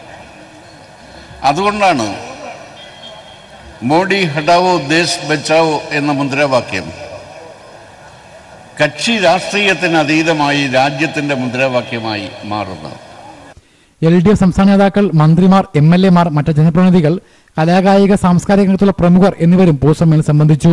ലോക്സഭാ തെരഞ്ഞെടുപ്പ് നടക്കാൻ മാസങ്ങൾ മാത്രം ബാക്കി നിർത്തിയ വലിയ ജനപങ്കാളിത്തമാണ് LDFന്റെ കേരള രക്ഷാ മാർച്ചിനുണ്ടായത്. അതിനാൽ തന്നെ LDFന്റെ വരുന്ന തെരഞ്ഞെടുപ്പിലേക്കുള്ള ഒരുക്കം കൂടിയാവുകയായിരുന്നു കേരള സംരക്ഷണ യാത്ര. തൃശൂരിൽ നിന്നും PP സലീമിനൊപ്പം VS അഭിരാം. BJP വീണ്ടും അധികാരത്തിലെത്തിയാൽ രാജ്യത്തിന്റെ നിലനിൽപ്പ് അപകടത്തിലാകുമെന്ന് മുഖ്യമന്ത്രി പിണറായി വിജയൻ. അതിർത്തിയിലെ സംഘർഷം BJP RSS നേതൃത്വം കൈകാര്യം ചെയ്തത് അവിവേകത്തോടെയാണെന്നും മുഖ്യമന്ത്രി പറഞ്ഞു. സർവ്വതല സ്പർശിയായ വികസനമാണ് LDF സർക്കാർ ലക്ഷ്യമിടുന്നതെന്ന് പറഞ്ഞ മുഖ്യമന്ത്രി ചർച്ച ആക്ട് കൊണ്ടുവരുമെന്ന പ്രചരണം അടിസ്ഥാനരഹിതമാണെന്നും വ്യക്തമാക്കി. ഇടതുമുന്നണി സംഘടിപ്പിച്ച കേരള സംരക്ഷണ യാത്രകളുടെ സമാപന സമ്മേളനം ഉദ്ഘാടനം ചെയ്ത് സംസാരിക്കുകയായിരുന്നു മുഖ്യമന്ത്രി. ഭീകരതയ്ക്കെതിരെ ജനങ്ങൾ ഒറ്റക്കെട്ടായി നിൽക്കേണ്ട സമയമാണിതെന്ന് മുഖ്യമന്ത്രി പിണറായി വിജയൻ ഓർമ്മിപ്പിച്ചു. എന്നാൽ ചില BJP RSS നേതാക്കൾ ഒന്നിച്ചു നിൽക്കുന്ന ജനങ്ങളെ ഭിന്നിപ്പിക്കാനാണ് ശ്രമിച്ചത്. സൈന്യത്തെ അപമാനിച്ച RSS തലവന്റെ നടപടി രാജ്യ താൽപര്യത്തിന് നിരക്കുന്നതല്ലെന്ന് മുഖ്യമന്ത്രി പറഞ്ഞു. കേന്ദ്രത്തിൽ BJP വീണ്ടും അധികാരത്തിലെത്താതിരിക്കുക എന്നത് പരമപ്രധാനമാണ്. BJP വീണ്ടും അധികാരത്തിലെത്തിയാൽ രാജ്യത്തിന്റെ നിലനിൽപ്പ് തന്നെ അപകടത്തിലാകും. ഇതേ കൂട്ടർ തന്നെ ഇനിയും 5 വർഷക്കാലം നമ്മുടെ രാജ്യത്ത് അധികാരത്തിൽ വരുന്നു എങ്കിൽ എന്തായിരിക്കും ഫലം? ചിലതെല്ലാം ഇല്ലാതാകും. അതിലേറ്റവും അധികം അപകടപ്പെടുന്നത് നമ്മുടെ രാജ്യത്തിന്റെ നിലനിൽപ്പ് തന്നെയായിരിക്കുമെന്ന് നാം കാണണം. കാരണം രാജ്യത്തിന്റെ നിലനിൽപ്പ് ജനങ്ങളുടെ ഒരുമയിലും ഐക്യത്തിലുമാണ്. ആ ജനങ്ങളെ പല ചേരികളാക്കിയാൽ രാജ്യത്തിന്റെ നിലനിൽപ്പ് അപകടത്തിലാവും. കേരളത്തിൽ LDFനെ ആക്രമിക്കാൻ ചില മാധ്യമങ്ങൾ കൊട്ടേഷൻ എടുത്തിരിക്കുകയാണ്. ഇടതനുകൂല വാർത്തകൾ തമസ്കരിച്ചും തെറ്റായ വാർത്തകൾ പ്രചരിപ്പിച്ചും ചിലർ പകതീർക്കുകയാണെന്നും മുഖ്യമന്ത്രി പറഞ്ഞു. സർവ്വതല സ്പർശിയായ വികസനമാണ് LDF സർക്കാർ ലക്ഷ്യമിടുന്നതെന്ന് വികസന പ്രവർത്തനങ്ങൾ എണ്ണി പറഞ്ഞ് മുഖ്യമന്ത്രി വിശദീകരിച്ചു. 1000 ദിനത്തിന് മുൻപ് നമ്മുടെ നാട് എന്തായിരുന്നോ അതിൽ നിന്ന് നല്ല മാറ്റം വന്നു എന്നുള്ളത്. 1000 ദിനത്തിന് മുൻപുള്ള നാടിനെ പറ്റി ഒന്ന് ആലോചിച്ച് നോക്കി. നമ്മളെല്ലാവരും അല്പം തല താഴ്ത്തിയിട്ടായിരുന്നു. ഇവിടെ ജീവിക്കേണ്ടി വരികയാണല്ലോ എന്ന് ആലോചിച്ചു. കാരണം ഒരു നല്ല നാട്, ആ നാടിന്റെ പേര് മുഴുവൻ മോശമായിരിക്കുന്നു. കേരളമെന്ന് കേട്ടാൽ അഴിമതിയുടെ ഒരു നാടാണ് എന്ന ചിത്രം പൊതുവെ വരുന്നു. ഒരുപാട് അഴിമതികളുടെ കഥകൾ പുറത്തു വരുന്നു. അതിനോടൊപ്പം മഹാവൃത്തികെട്ട ഒട്ടേറെ കാര്യങ്ങൾ കൂടെ വരികയും ചെയ്യും. ഇല്ലാത്ത ചർച്ച ആക്ടിന്റെ പേരിൽ ഒരു വിഭാഗത്തെ ഇടതുമുന്നണി സർക്കാരിനെതിരാക്കാൻ ചിലർ ശ്രമിക്കുകയാണെന്നും മുഖ്യമന്ത്രി പറഞ്ഞു. തൃശൂരിൽ നിന്നും സാലി മുഹമ്മദ്. അടുത്ത വാർത്താ ബുള്ളറ്റിനുമായി മനു ചേരും. നമസ്കാരം.